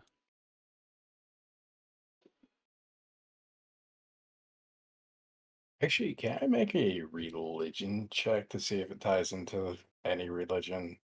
Sure. Or maybe history? I don't know. Either or. I guess 22 I'll for do the check, history. even though it's just not gonna pan out for me. 23 religion cricks. 22. 22 22 history. history. And 16 religion. 16 religion. Okay. As far as historically, I mean, fallen lord can mean a lot of things. An individual who was a lord that's lost his station for whatever reason. As far as religious, if he were a lord in service to a temple or to one of the gods, he would have had to have done something, against that specific god, or done something to lose the favor of those in worship. The name doesn't have any significance to any of you. Tristos doesn't recall anything specific about any individual person that you're aware of. Perhaps you can ask Avala. Would you like to? I guess I'll go back to him. Sure. Okay. He's just still continuing to sit there and drink, but he looks to you, Tacitus. He hasn't really had much exchange with you, so he looks sort of raises an eyebrow at you. We hadn't talked before. I had a question about Tristos. What about him? Is there anything you can tell us about him? It seems like he may be working against Devian? Sevian as well. Oh, he doesn't work against Sevian. No. I'm sure he wishes he were Sevian. Maybe he harbors plots. But just like everybody else here, he's another pawn, another toy of the damned king.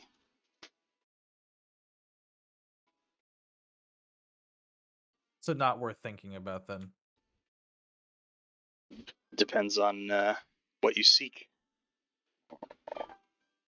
Anything to give us an edge with our future bouts or other matters? He employs many in the likes of this one. He points to Ajani, who is starting to separate from that group and make his way towards the bar. And he employs many such as him. I don't believe he'd give you very much in the way of an honorable assistance, but if you seek more information about some of the higher dealings within the Coliseum, the more upper echelon of individuals who don't fight, simply manage, play games, may be able to help you. But I'd be careful in your dealings with him. He's just as sly and vile as the rest of them. I wouldn't expect anything else from these. If you have something he needs, he may be able to exchange information that may be valuable for you.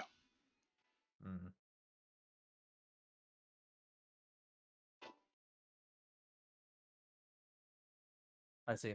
Well, you said he was on the 3rd floor. He is on the second, the level above ours Second. here. Yes.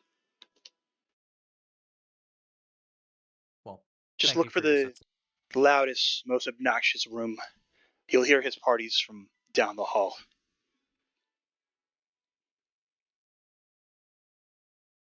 Well, thank you for your help. Nods to you.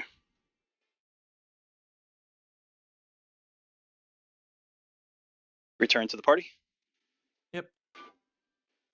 And you all make your way out. Yeah. I don't have anything that I want to do right now, so whatever anybody else wants. Nothing for me. Okay. Both Briar and Elwyn, I need you to make strength saving throws for me. Right? Oh joy. Yikes. This is my That's strong not point. good. I'm not very sure. That's a Bring 2. Is I that rolled an with 8. my +2? I rolled What? a 10. I said, is that with my +2? Oh, no, it's just Briar and Elwyn doing it. Yeah, but my Included check, is- my bonus. is Oh, still you high. have Yeah. a +2 thing that you give us. Yeah. Oh, no. 4? Yeah, My stuff so fucks 4. you to 0. No, well, I do have a -1 strength, so I rolled a 3. A 3. I have. Okay, so you have a 4 total. I have. Yeah. I rolled 10 with Goodness plus Okay. 2. So, Briar, you feel a massive paw sort of at your chest throw you across the room ferociously. You're thrown into several other individuals, and you roll to the ground. You take 3 points of damage. I uncanny dodge it. As a reaction, Not- I can also not. It's just not straight. with that saving throw. Yeah, if you had a bit of a better saving throw, no. But I'd say you can land a little bit more gracefully. All right. Yeah, Um, yeah. But yeah, you impact several other people, and you're able to sort of like roll yourself at least onto all fours as you slide across the floor, knocking several people over as you do. Elwyn, you're sort of as you're stumbling out, and then Crix and Tacitus, you see this massive Leonin, Ajani grab Elwyn right along the chest and lift him off the ground, Oh, and fun. looks as if he's about to deliver a punch. Do Tacitus and Crix, do you make any action here? Yeah, I'm gonna fucking charge at him and try and tackle him. Okay. And Crix? I like to touch him. Oh, Jesus. Excuse me. Polymorph. Oh my god, please. I'm sorry. He's gonna try to hurt someone. He needs a chill. All right, let's resolve the polymorph Okay. first. What's the what do you want to turn him into? And what's the DC? Give me a second because I just accidentally went off my character sheet. Okay. I hope this works because it's gonna be hilarious. And then either way, Tacitus, give me a strength check. It can be athletics if you'd like it to be.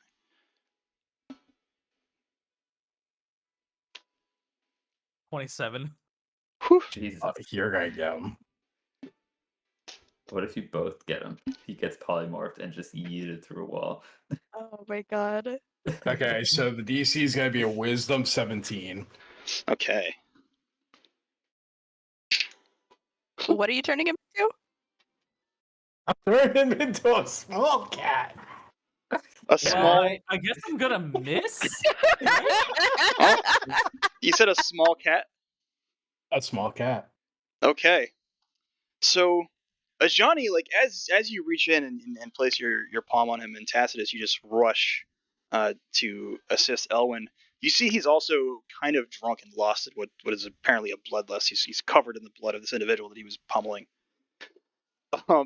As you charge Tacitus, Crix, your polymorph successfully goes off. He immediately shrinks and in midair turns into this cat. To describe the cat you turned him into, Crix. Basically turn him into a small house cat, probably of the same fur color and everything that he is. What's the hit So points on like the small a cat? small white tabby. What's the hit points on the small cat? I'm gonna have to go look it up real quick, but it's not pull gonna it be up. very much. Yeah, I can pull it up. I think it's like This 11 or something. man It's is about to probably get like murdered. 4 to 6 hit points. Oh Well, no. I can't wait for your Oscar. shin to just collide with this Cat. small cat. Cats have 2 hit points. 2 hit points and an AC of 12.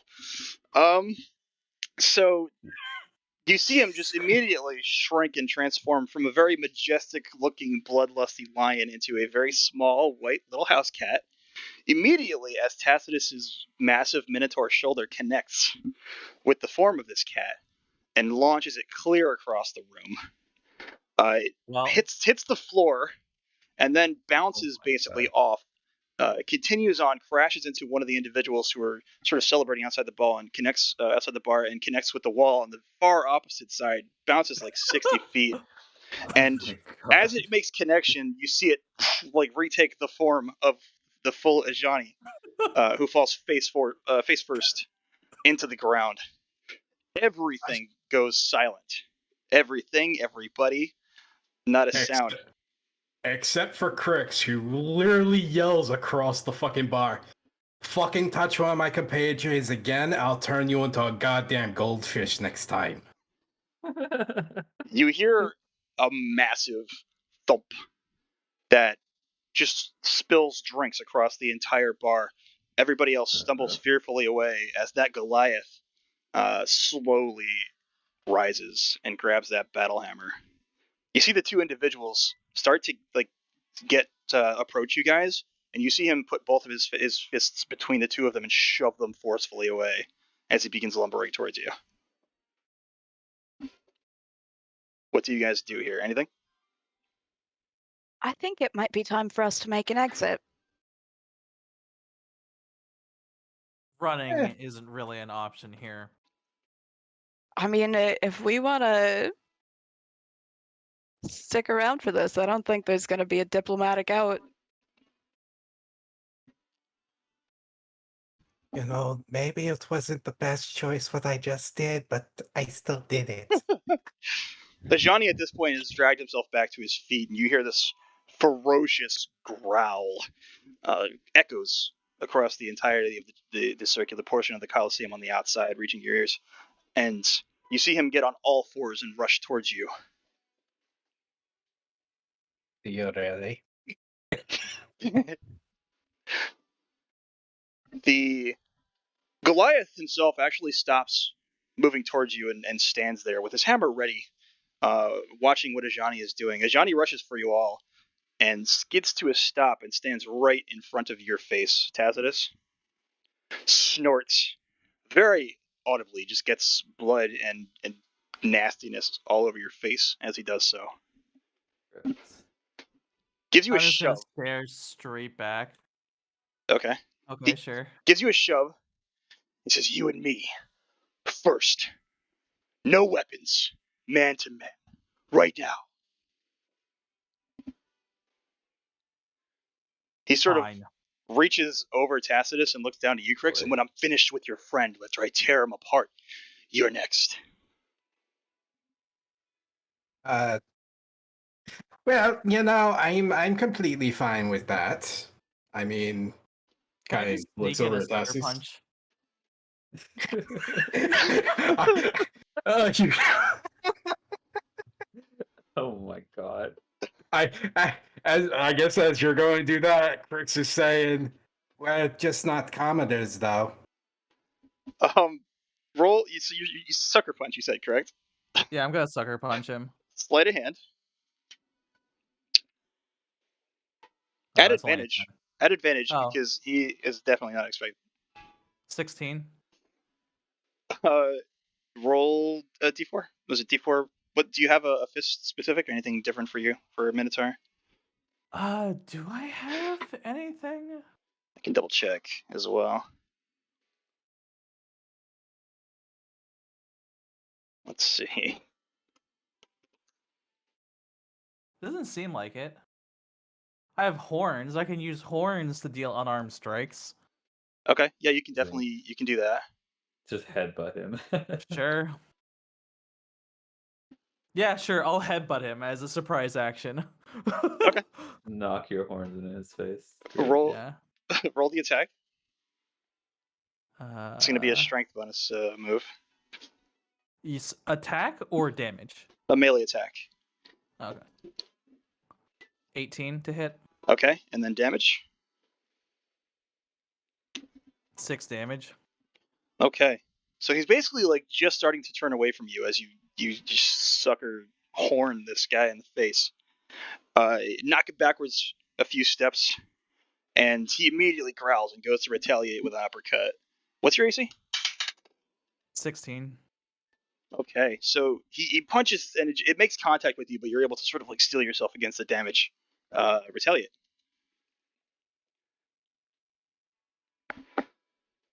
That's an 11 to hit.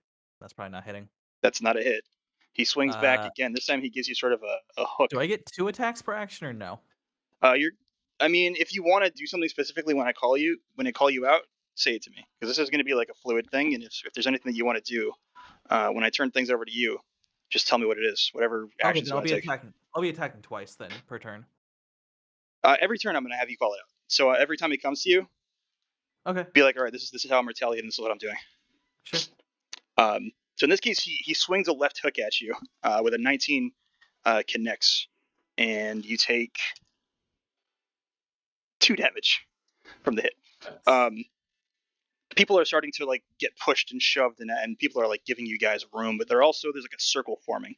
Again, similar to what was happening with that servant you witnessed on the way in. Rest of the party, what are you guys doing? You're just sort of forming up with everybody else? Yeah, back it up. I kind of just look at the Goliath and I cross my arms and I'm like, okay, I see. I get involved, you'll get involved. He's still standing a decent distance away, and he's just sort of he's still got that battle hammer ready, but he is not giving any sort of an emotional reaction to anything that's happening here. I'll swing and charge. Okay. So yeah, give it 2. That's 11 to hit. That's a miss. And charging would be what, like if I'm trying to like grapple him? He has to make a save. So let me look at Minotaur really quick. I can use an attack action to make a special melee attack. I think he has blah. to save against your strength modifier.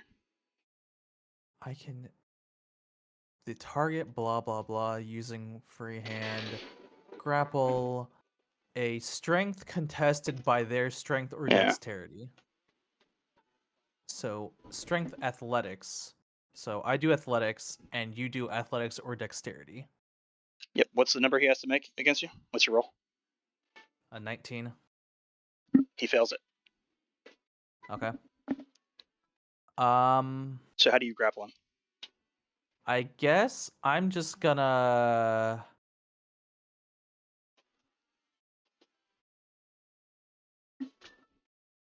I guess I can't put him in a submission immediately, right? So He's gonna have to like basically contest to break out of it once you're done here. But you like how are you? I guess Holding I'm him. gonna like my goal would be to try and like wrap my arm around his neck. Okay. From the back, you Like, want to like grab get him around from behind him and behind. okay.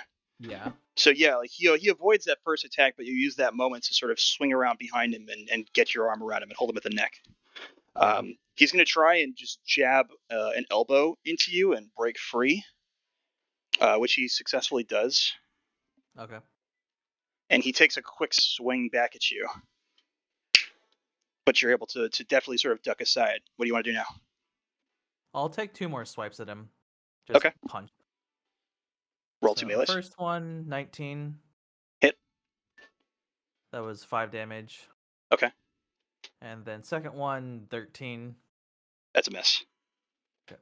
So he avoids the second attack, but the first one hit him pretty well. He stumbles backwards, avoiding the second attack. He shoves somebody out of the way and grabs a chair that's sort of leaned up against the wall on the outside. Swings the chair at you. Makes contact, breaks the chair against you, and deals 6 damage. Briar's gonna shout out what happened to man. Roll. No weapons, huh? Nice. Roll intimidation really quick. 17. Okay. You hear him growl, like he's clearly fucking upset. He throws down the bits that are left of the chair. Tacitus.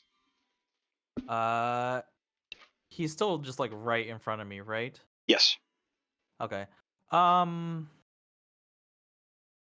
gonna swing and try and push him away. Okay. Well, I guess I'll swing twice. Yeah. Okay. Let's do that first. And Are then I'm you gonna try and like use. trying to go with that impact to shove him away?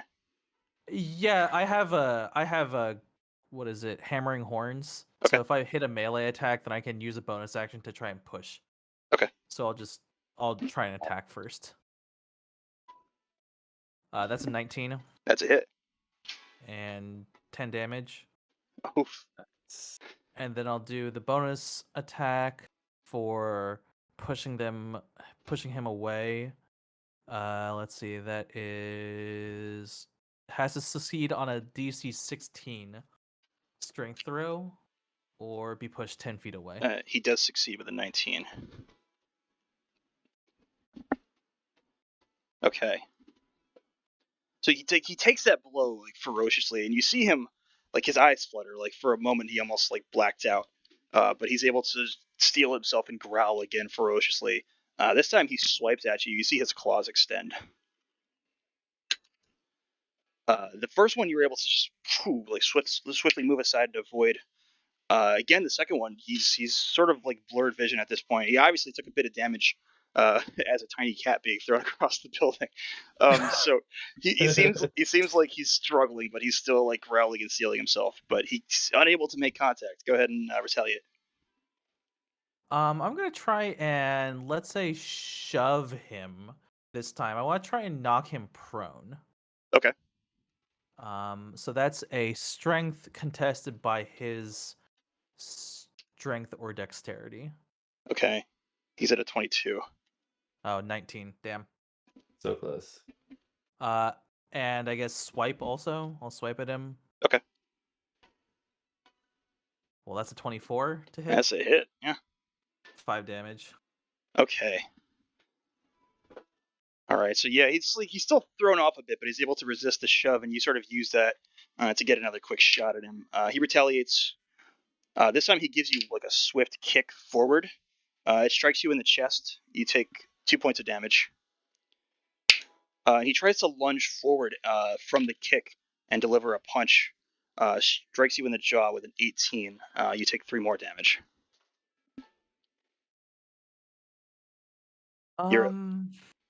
Let's see. I'm gonna try and shove him again. I Okay. think. Swing. I'll swing first, and then, or I'll shove him first. Yeah. Okay. So that's another athletics. Me. Ugh. Oh, he that's, only he got a 7. 11. He got a 7. 11. Yeah. Okay. So yeah, you were able to push him down. You sort of like you get a leg under him, you knock him forward, and he falls backwards onto his back. Yeah. I want I guess role play wise, what I want to do is like put my knee on his chest and just swing away. You can get 3 attacks, considering you got the success and he's on the ground. Make 3 attacks. Just see hit. That is a 10. Not gonna hit. I'm assuming. Nope. That's a 23. That's a hit For 5 damage. That's a 25. Another hit For 7 damage. Okay. So yeah, he like grits his teeth and takes the first hit and looks for a moment like he's about to just get up and shove you off, but you're able to deliver 2 more quick blows, like once from the left and the next from the right, just knocking him. You see a couple of his teeth pop out on that last strike. He attempts to push, like with the last of his strength, you see he's struggling at this point. He attempts to shove you off of him and fails twice. He makes sort of like a very weak attempt to shake and strike at you, but he's unsuccessful.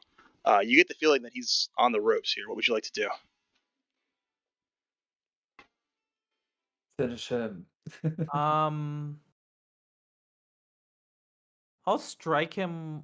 Like if he's visibly looking like he can barely even stay conscious, I'll hit him once more and then stand up. Okay, go ahead and roll it.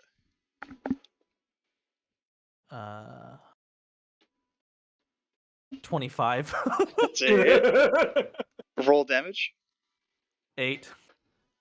Yeah, you drive your fist straight down into him, leaving almost no resistance between your fists and his back of the head against the floor. Bounces back up with your fist as you pull it back up off of him, and he just falls completely unconscious, bleeding from the face all over the floor. And I'll spit on him. Insulting. He- There was a lot of like loud cheering and jeering as things were going on, and now everything has fallen dead silent again. There's a complete opening of people that shift and move away, leaving an open line between you, Tacitus, and that Goliath. Anybody want to make a move here currently in the moments as this is happening? Let's see. He hasn't made like any sort of an action yet. He's just been standing there, emotionlessly staring at what's going on. Okay, I'm gonna make a medical check. I want to know if he's knocked out cold or if he's like actually on death's bed. Okay. Because Go I ahead. don't think you did non-lethal. Go ahead and roll it. At 17. Okay. Yeah, he's incapacitated. He has no hit points left. He can still sort of, be recovered by any of the individuals around, but he's not dead. But he's got no hit points left. He's Right. recoverable, but he's not. I was gonna say challenge my friend to a fight, and they lost man to man. I think we've had enough here. Anybody else? And I'll just look to my group and say, let's get out of here. Rick's just kind of rubs the back of his head and is just like, huh, I thought you'd be tougher. Good job there, Tassus.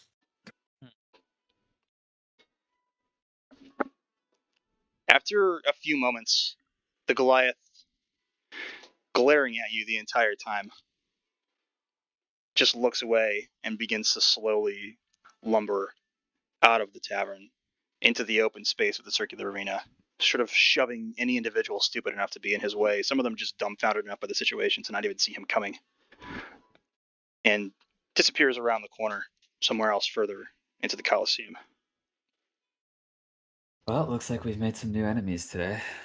Old friends. I doubt it. I think they Well- made their enemy when they shoved Tacitus and Crix out of the way the first time. This is true. This was all headed in this direction since then. Well, there's two ways this will play out, personally.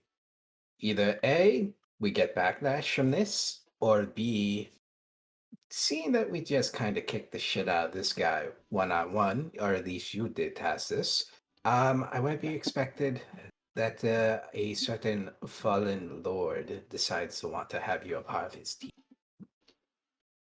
To be fair, he started it. Well, it's certainly possible, but let's not spend too much time around here. I Yes. think I'm ready to retire for the night. Yeah. I'm going to like wipe off like the blood and spit or whatever from my face. Okay. and, yeah. Follow the others out. Okay. Ellen's gonna look to Tacitus and Crix and just say, "Thank you for helping me, though." Wasn't sure what was happening in that moment. Yeah, not a problem. So, as you exit, you start to like move through and out into the rotunda, and you see that goblin. He's just standing there, his big magnified eyes sort of blinking at all of you, having likely witnessed everything that just happened. Looks to you, Elwyn, very shakily, like lifts his arm, and he's got a big iron key. He's like, "Your key to your room, sir. I take it from him. Say, where is it? It's across from there. It's just down the hall. Just you'll see. I'm gonna leave. Goodbye." Oh, okay. Stumbles away. Y'all should ask for your own rooms too. I think I'm fine with the company. That's fair. Oh, are Gideon and Lily with us? No, Yeah, what happens to them? you have not They- seen Gideon and Lily since your encounter. They came with us to the Coliseum, right? I'm not remembering. Yeah, they came Yeah, with us. they were they a part of fought the with fight. us. They were a part of the fight. They were there Right, when and you we were just haven't seen them waiting. since then. You haven't seen them since you guys completely forgot about them. So you haven't I see. God. you haven't seen them since your meeting with Sevian.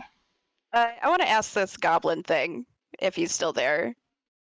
Have you seen our other friends? Kavala, you're talking to Kavala. No. Oh, did the Oh, the goggles one that gave the him the goggles one. key? He like ran off as quickly as he could. Didn't Oh, even come okay. back. Yeah. Got it. Frisk, meanwhile, is being an asshole. Well, Would you like to make your way to your in the direction that he pointed, where you believe your chambers to be? ah, man. I want to know where Gideon and Lily are. Maybe they're back in the room.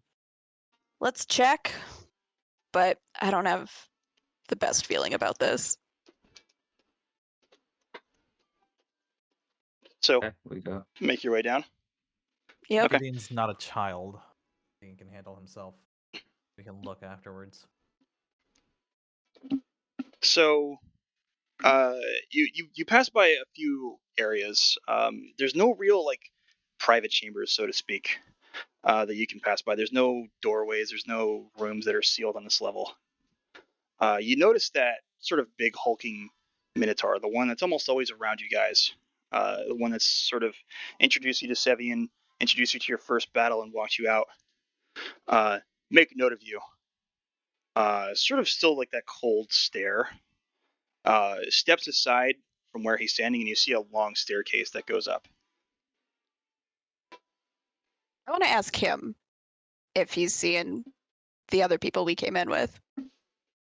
As you approach and ask him, he sort of grunts, "It's not my job to keep track of your little friends."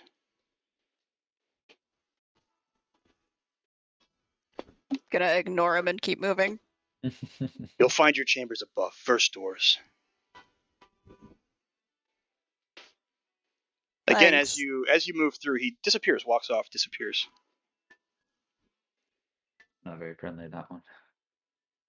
But passing up, you do see there's a larger double door section on your right hand side, and across on the left, there's a smaller single door.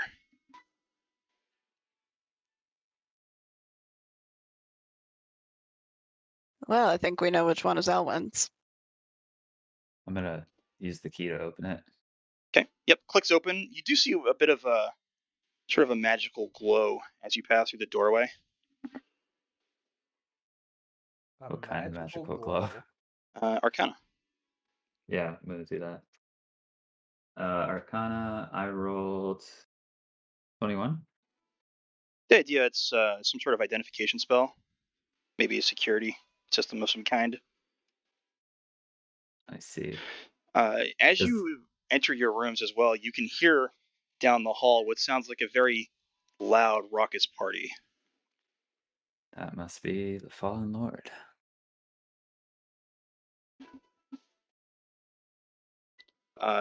So you enter your chambers, Elwyn. Yeah. It is very lavish on the inside. Much more space than you anticipated. You've got almost 120 feet to a very large bed, and to your left and the right, you've probably got 90 feet on each side. One leans out to a massive window that appears to overlook the Badlands on the outside, but getting more of an image of it, you see that it's more of some sort of illusory magic, presenting a depiction of the outside, but you're likely just looking at a wall. Otherwise, How, there's a number of furniture pieces sitting around, lounge chairs and the such. Sort of a large, squared off section of sofas, almost with a table, food, drink, everything prepared sitting there. how late is it in the night? You're reaching probably about 9 p.m. right now ish. If I had to give you guys a time, again, time works kind of weird down here. Yeah. Cool. Do you close the door behind you and go on to your rest?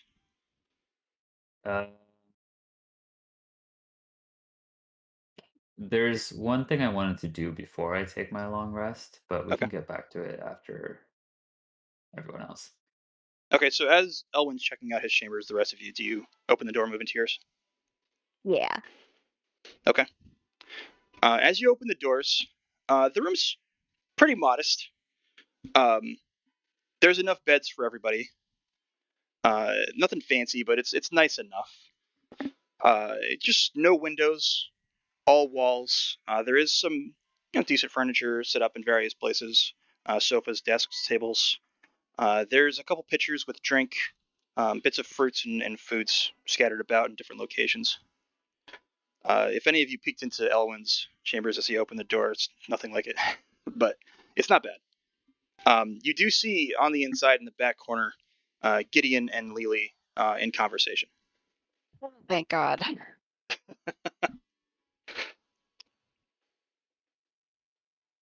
Was that an in character or out of character reaction? In character. Well, both, but in character.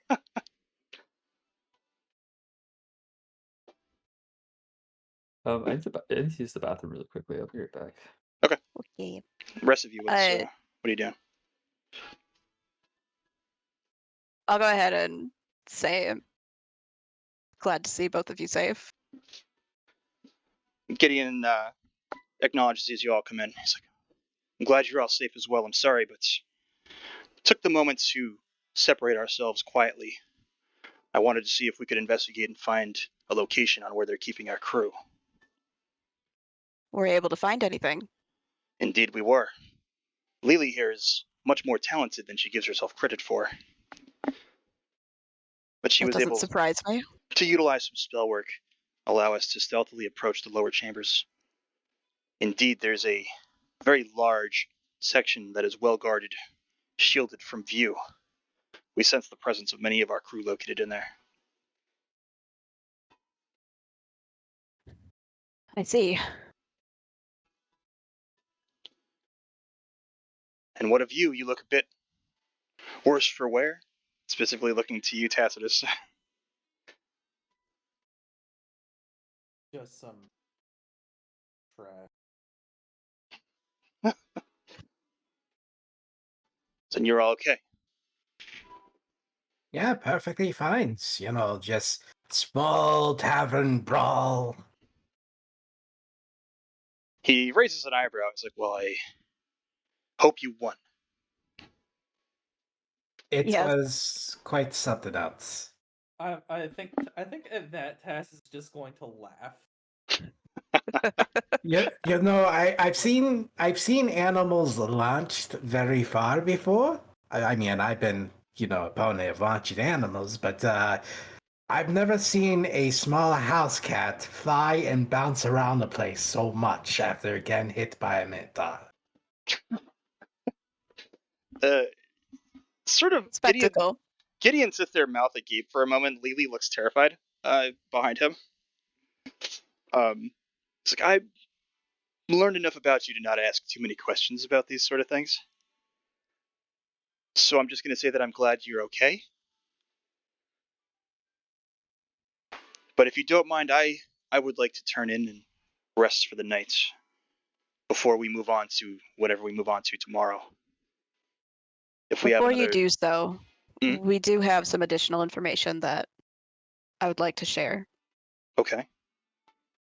And then I want to tell both of them about Kavala and the labyrinth and the three gods, and that he seemed very genuine about it.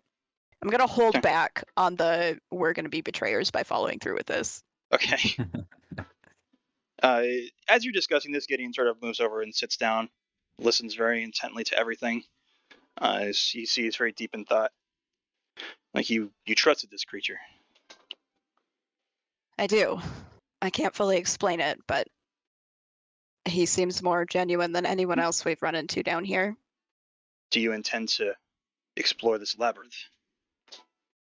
I'll look to Crix and Tacitus and then slowly nod and say, if the others are amenable to it, I think it's worth exploring. I mean, in truth, it's knowledge that we'll be learning. I don't see where in any worlds it really breaks our contracts we currently have. He did say we have free reign in Rome of the Coliseum. That he did. And this is within the Coliseum. Well, in any case, if it is something you seek, I can at least create distraction that prevents any notice to fall upon you. I think that might be the way that we do this. Very But well. it's not something we're doing tonight. So you intend to follow through with our next fight? I do. Very well. And with all this information, I believe I will again take my rest.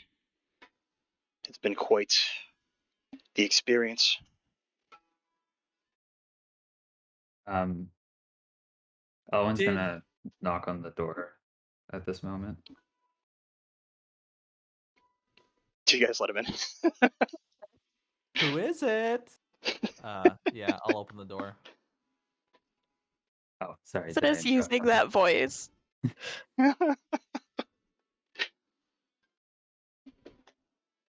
Elwin? I was gonna say, sorry, you guys should finish your conversation. I don't mean to interrupt. There was nothing more for us to finish. I see. In that case, I came to see if I could ask one or two of you for a favor. Jeez, what is it? Hey, step inside first. Let's close the door. I come in, I close the door, and I sort of sit down on the edge of one of the beds, and I say, "Well, I might be attempting to do something a little bit dangerous, Oh, and I might need one or two of you to bail me out in case things go awry." As you guys could probably tell, I've been dealing with some powers lately that aren't necessarily behaving. Oh, you don't say. And I'm going to take a shot at trying to manage them. And in case things go wrong, I just need to know that maybe one or two of you can maybe get me out of it. Depends. What whoever is helping me has to do is very straightforward. I pull out the sheath of my sunblade and I say, I'm going to go inside this thing. And if I don't come out in, let's say, half an hour, I need you guys to break it. Right. Well, I could definitely be able to possibly break it, given some of the abilities and spells I know. The question I have is, what are you going in there for? Like I said, these powers are not really listening to me the way I'd like them to, and so I'm going to try and convince them. I'm going to assume that it belongs to one of your swords. Which one? The one that I had prior to boarding the Theros. That would be Tasha? Is that the name you've spoken before? If you've heard me say it, then yes, it is indeed Pasha. Sorry if that's meta. I don't remember if you've said it out loud once or twice. I might have said it out loud. I believe you did a couple times, yeah. You've murmured to yourself quite a Yeah. bit. Yeah, and Crix, you've known me from before as well, so you've probably heard of this. You probably heard Tasha. We'll call it that. But it's, yeah. If you want to correct him, it's up to you, Ella. Yeah, I'm going to correct him and just say, yes, Pasha. All right. Well, I can definitely watch over it, and if you want it broken within a set amount of time, I can do that. Yeah, we may have to do this over in my room. That was one of the reasons I requested it. It requires a great deal of space if it does need to be broken. All right. Well, that'd be fine. You see, inside of this sheath exists sort of a subspace I can escape to. However, if it shattered, everything that's in it will come out. myself included, and all of the furniture that's in there. So, large space. It's like a genie's lamp. Yeah, sure, more or less. Interesting. Good to know that you probably hide things in there. Well, if this all goes as planned, maybe next time I can take you all in there too, so you can see it. Okay. Nah, I'm good. Fair enough. All right. Does Sevius know about any of this?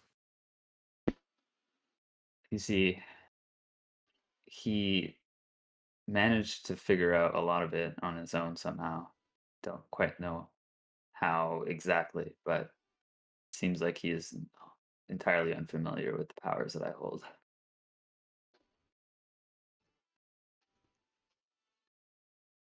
Well, you've probably been a demon in a Coliseum with magical weapons lying about and whatnot. I'm supposing in his lifetime he's had demons.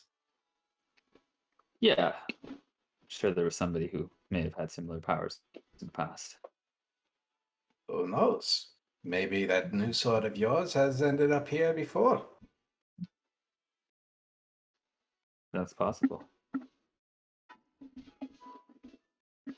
In any case, we should do this now so we don't spend too much time, and then we can all get a good night's sleep, hopefully.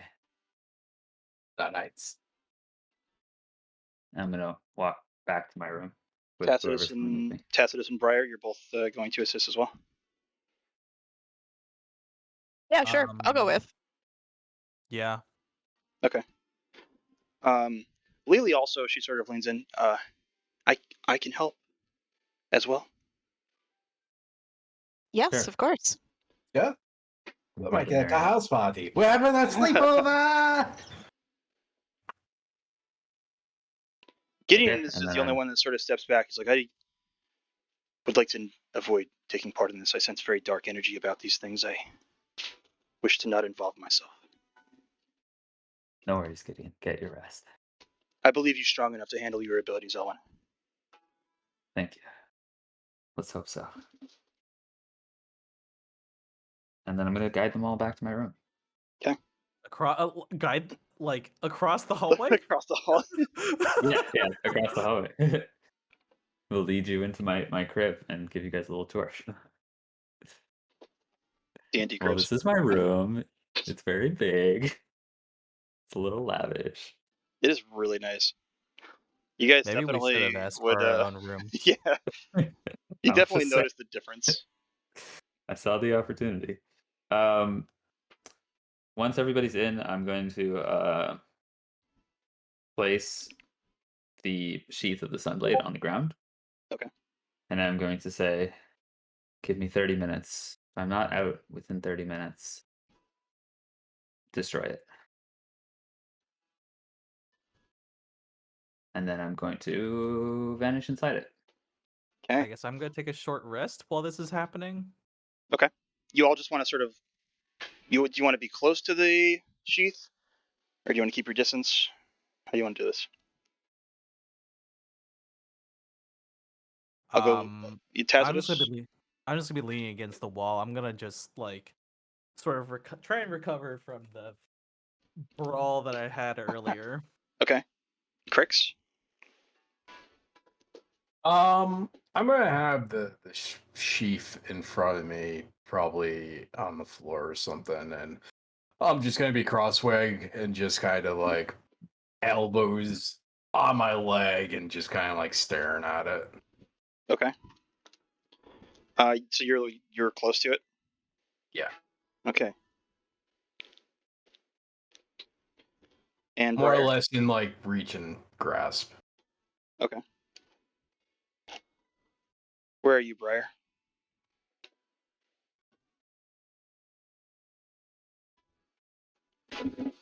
Are you? Oh, gotcha. Classy Keep said distance. maybe. Okay. keep distance. Oh.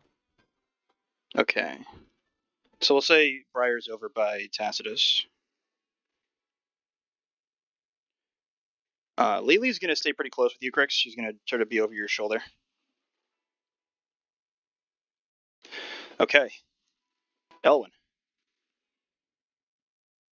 As you sort of lose yourself and your essence and your soul and your body is pulled back into the Sunblade of Pasha for the first time in quite a while. The interior is not like you remember it. As you sort of regain your senses and find yourself in this extra dimensional realm, it's almost caught in a wild storm. You feel wind, not particularly rain, but almost this bits of energy colliding with you. It almost knocks you over as you arrive in this place. It's a very dark, swirling energy. There is light, but the light is swirled and lost within black and gray and dark. About 90 feet in front of you, the only thing that you can see is a small cell. It's just very closely aligned bars with this very black, gray, lightning-like energy firing off between the bars constantly. The bars are in a circular form, and there is a very orange, glowing humanoid figure within this cell. Once I open my eyes and I see all this, I'm just gonna be like, boy, this is not the way I remember this place. And then I'm gonna walk over to the cell and just sort of crouch down Okay. and stare at the figure in there. It's quite And say, the effort to walk yourself over there. You're being buffeted by forces that are sort of throwing you in multiple directions as you make your way over. push my way through. And you kneel down before the cell. Yeah. And I just look at it and then examine it a little bit closer. Okay. It is a clearly humanoid shape and figure on its knees with its hands bound behind its back. Every now and then, that energy, that crackling, lightning-like blackish white energy between the bars strikes the figure, and it noticeably moves and shakes and quivers at the strike. You notice it has no mouth. It has sort of black coils for eyes that blink occasionally. It seems like it's trying to look at you, but it's struggling to. It has difficulty seeing you. It glows orange, like bright orange, like there's a star burning inside of it. Can I try and make a check to see if I understand what this thing is? What would you like to roll? I'm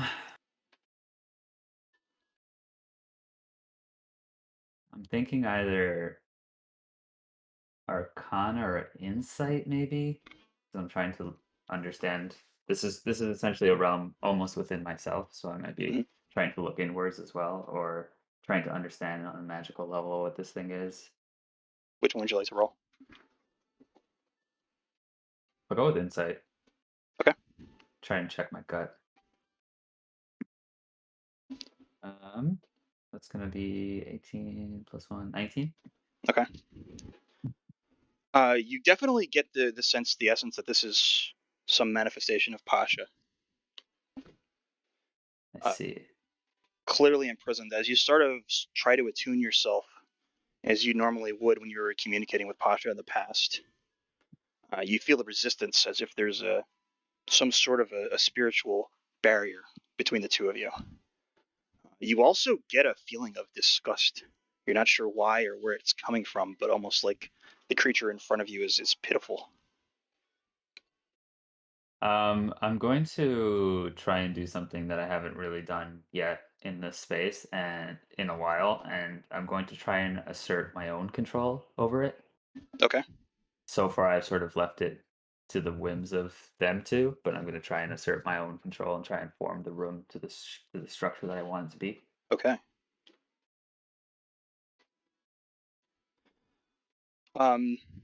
Make an intellect roll, just a straight intellect with your bonus. Intelligence? Yes. Okay. That's going to be an 18. Okay.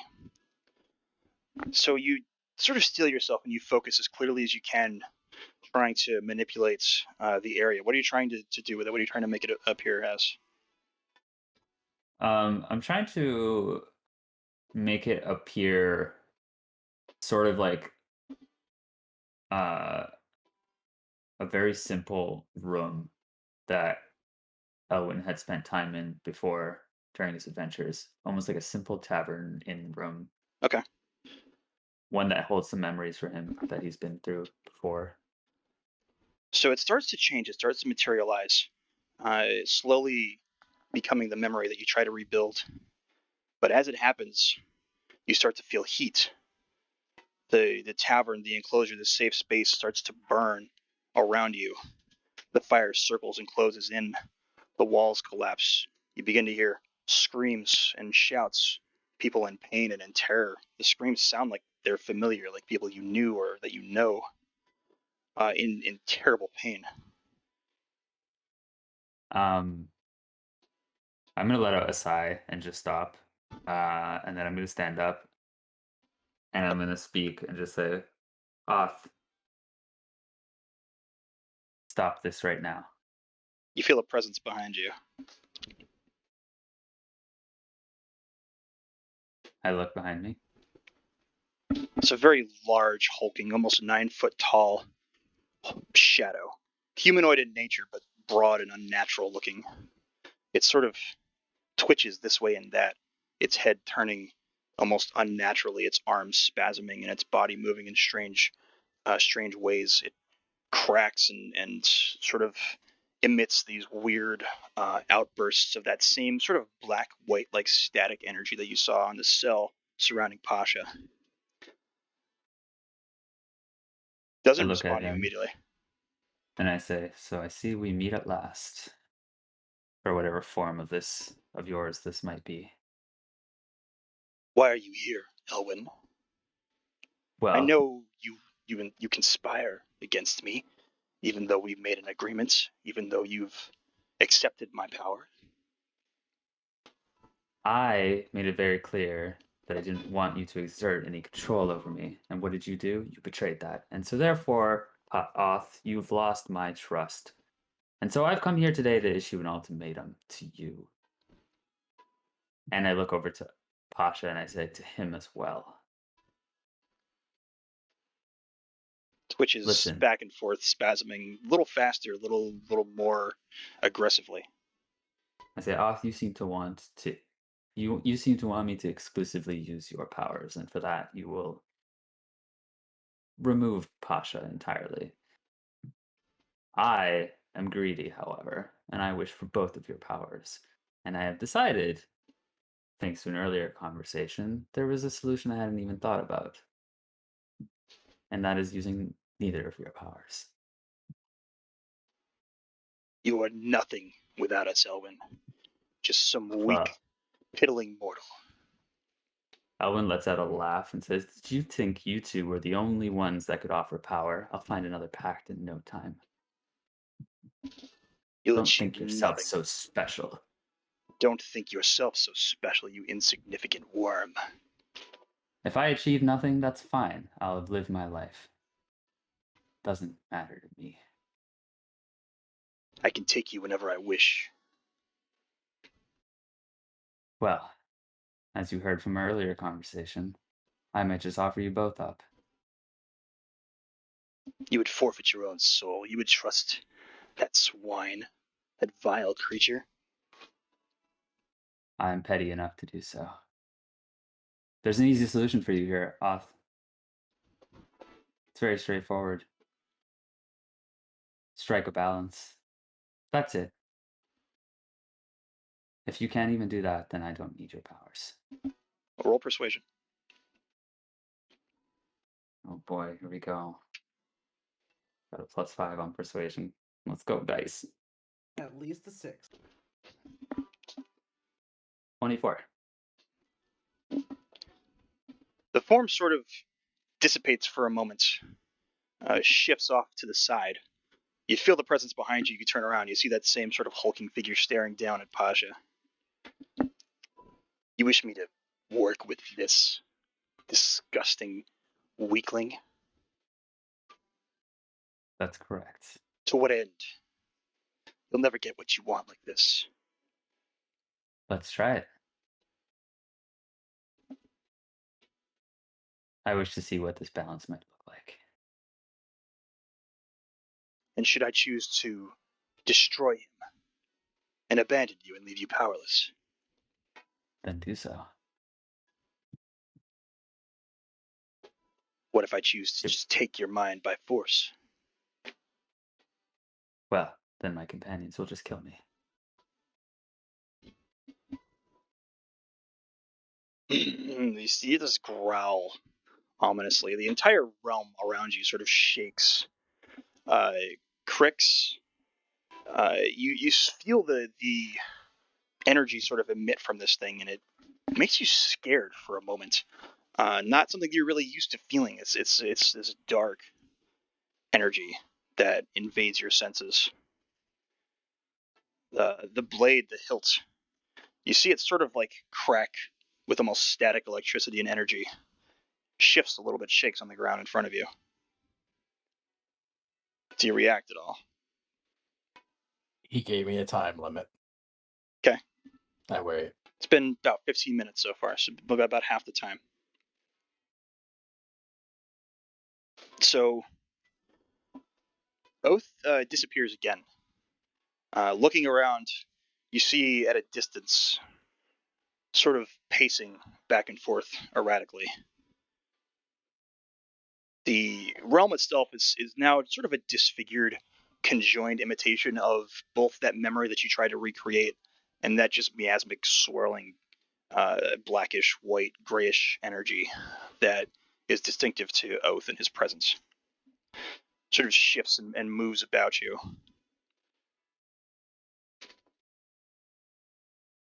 What do you do, Ellen? I just watch him.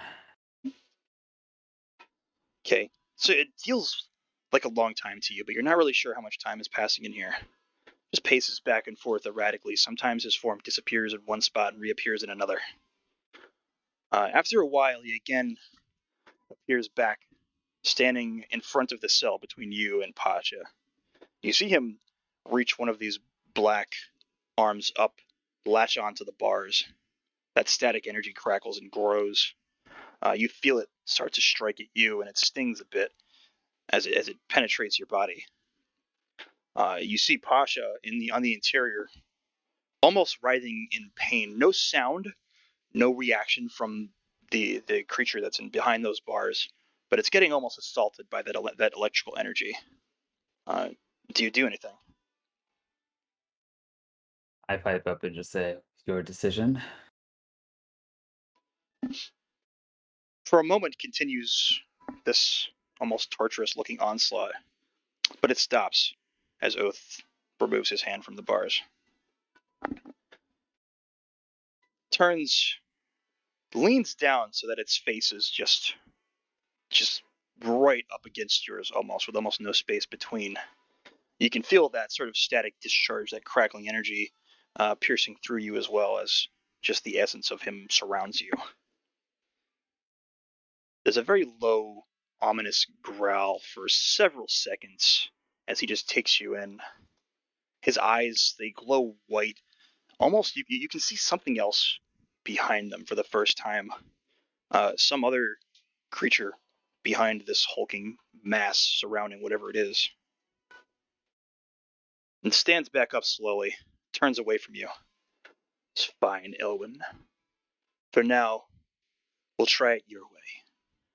But when you fail and come running back to me for my power, when you are fooled by this madman, when he takes advantage of you and uses you like the idiot that you obviously are,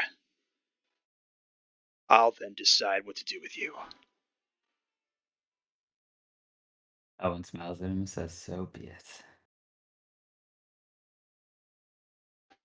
The bars surrounding Pasha just crackle and fade away and dissipate.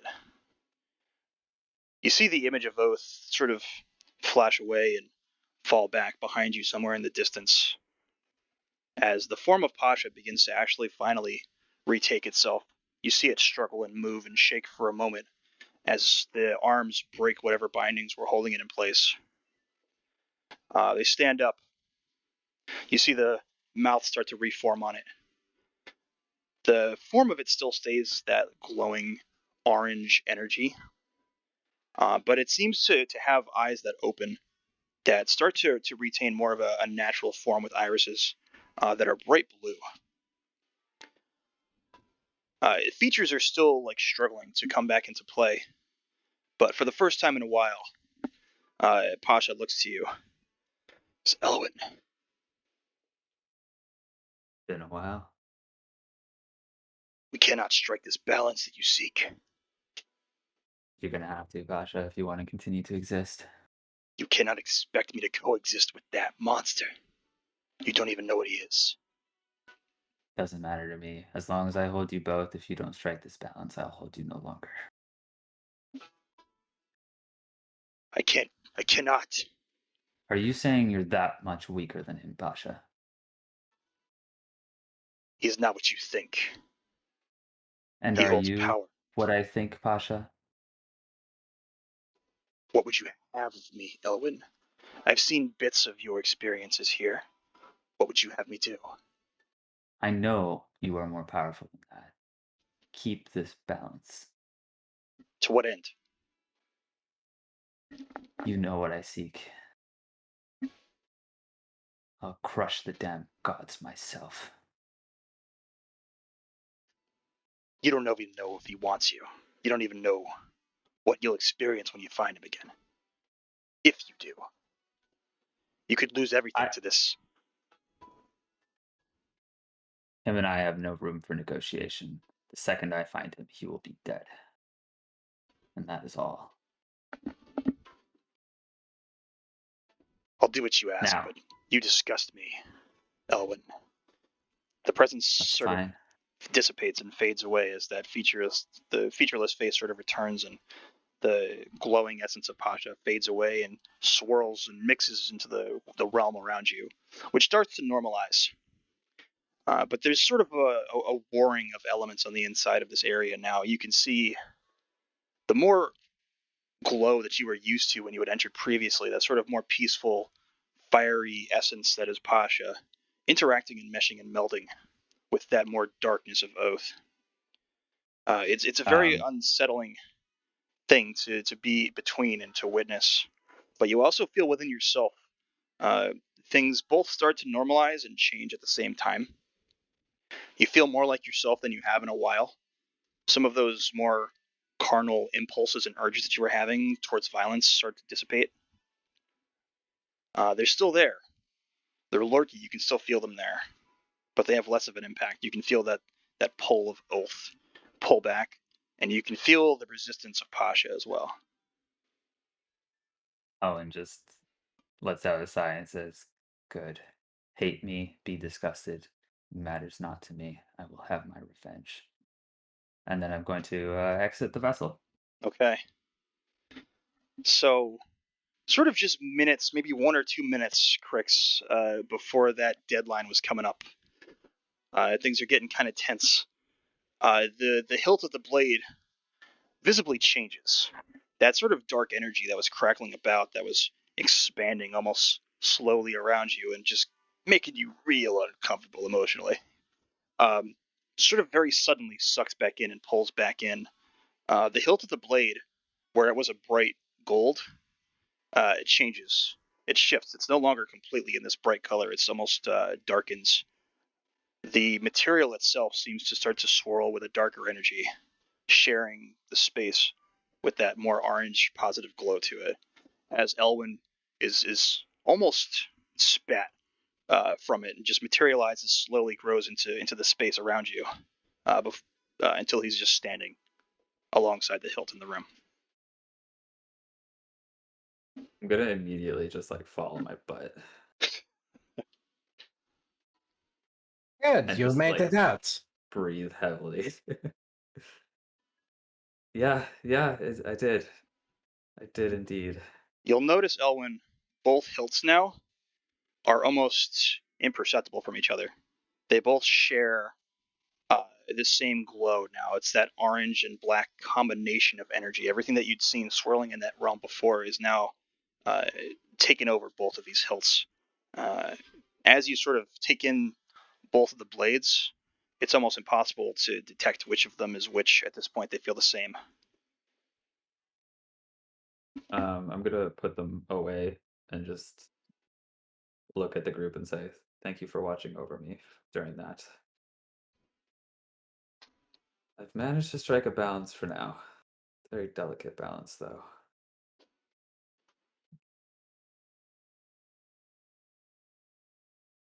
Yeah, that's good. I don't have to worry about you then. Should be okay for now. Tacitus, But I guess I should.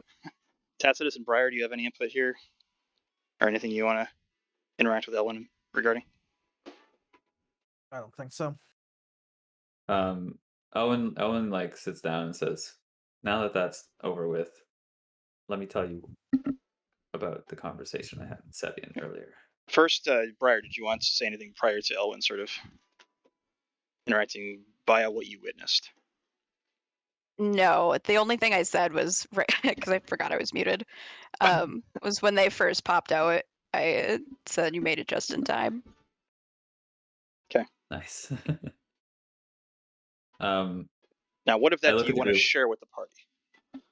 I look to the group and I say, "Seems like Sebian wants these blades for reasons unknown to me.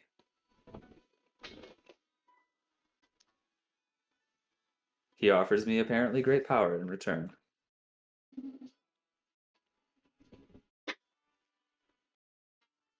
I'm But sure he did.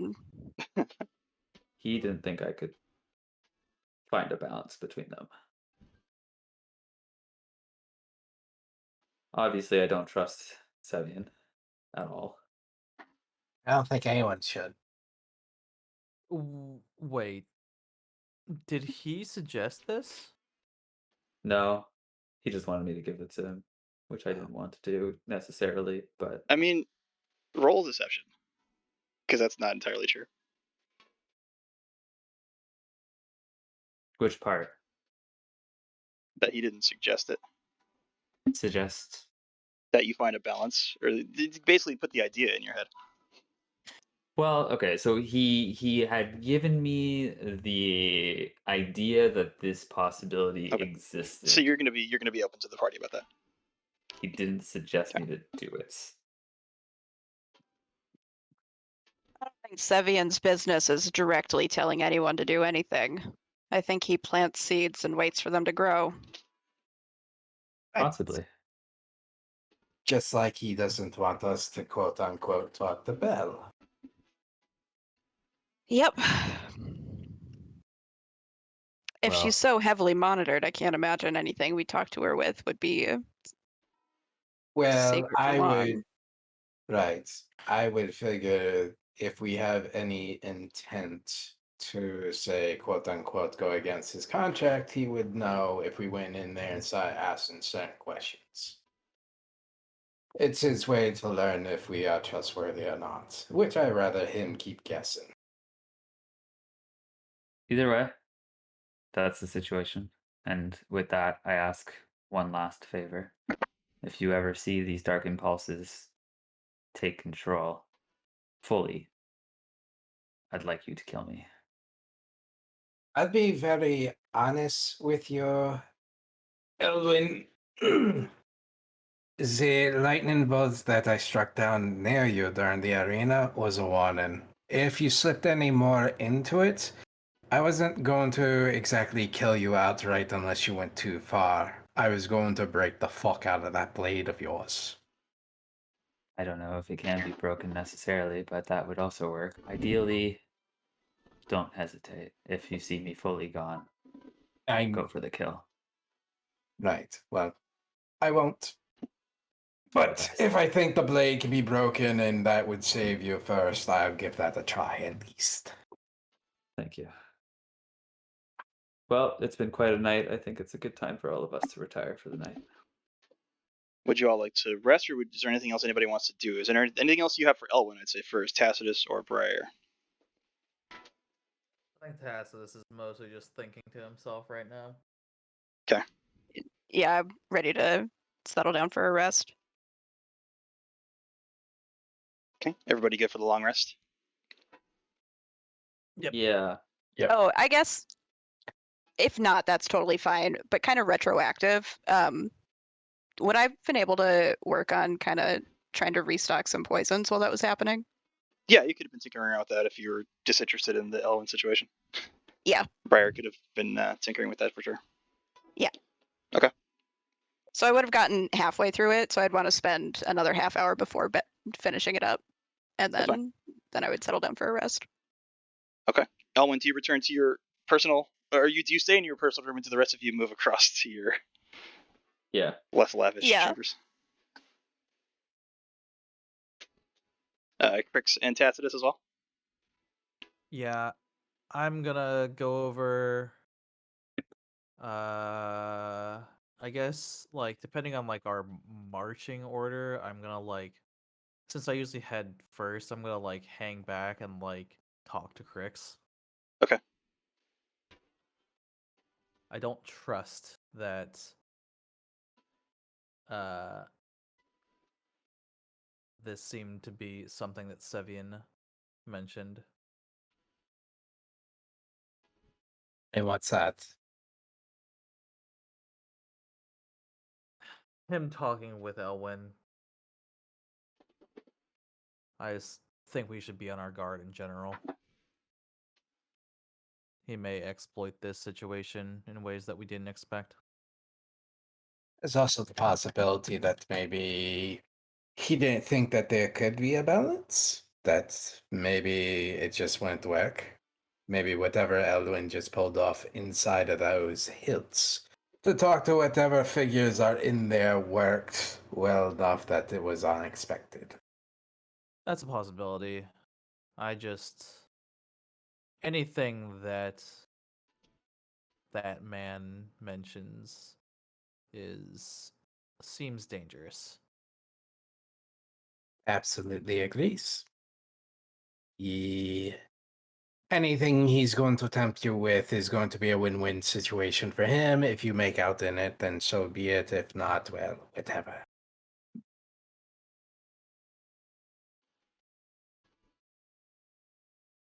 Okay. Anything else you guys wanted to do? Get out between each other.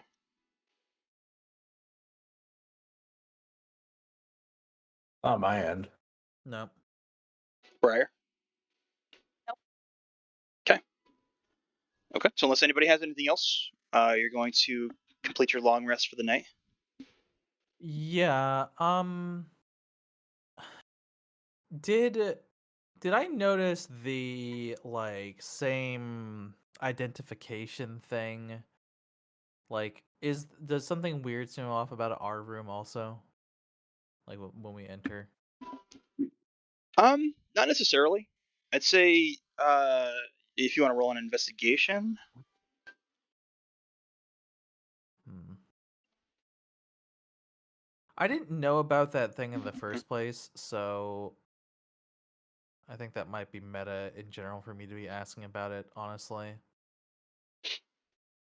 If you just wanted to like check the room out though, I think it would be within Yeah, your I think I'll character's check the mentality to room out. sort of look for anything Yeah. suspicious, since you're already pretty much suspicious of everything going on here, including Yeah. Sevian.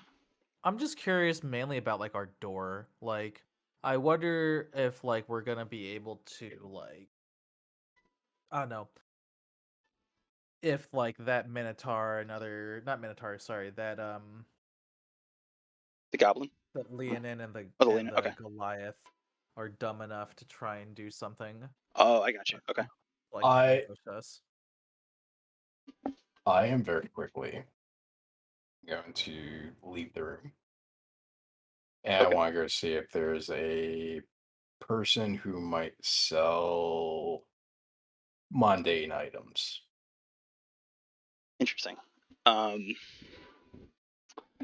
So you want to go head back downstairs, or do you want to Yeah, explore sure. this upper level? I'll explore the upper level first and Okay. see. Again, mundane items. I'm looking for a backpack. Okay. So Tacitus, roll that investigation for me while Crix exits.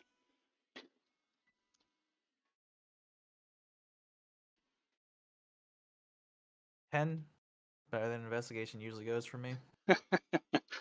The room itself doesn't really strike you as odd. You don't find anything suspicious. As far as like security is concerned, I mean the doors are pretty thick. You can seal them and lock them from the inside. Okay. You definitely get the idea like there's unless there's something you didn't notice or didn't spot or some magical means of doing so. If anybody wanted to cause some trouble or kill you in your sleep or anything of that nature, uh, it'd be pretty hard to do without waking you guys up. Okay. Cool. That's all I want to know then. Okay. I'll be satisfied with that. Okay. Crix.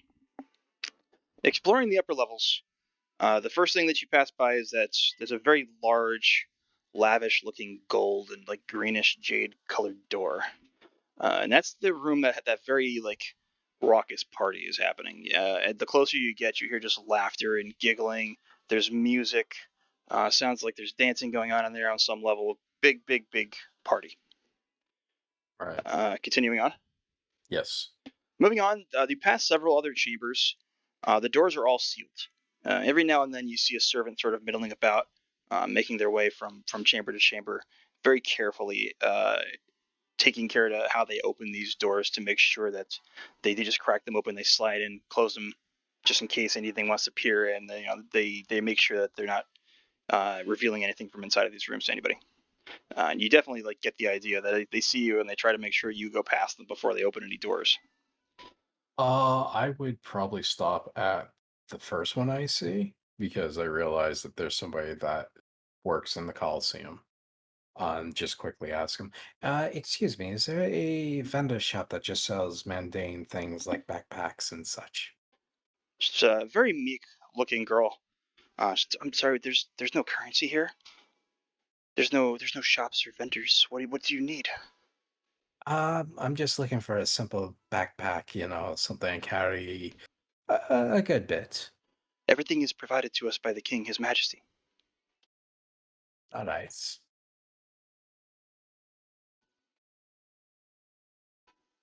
If you have a Thank request, you. you can make a request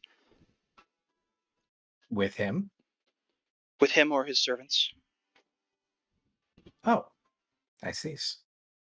Well, if you got 3 moments of time, but Oh, if, I am not a servant of his majesty. I'm sorry. You must oh, seek oh, the individuals. She points down the hall.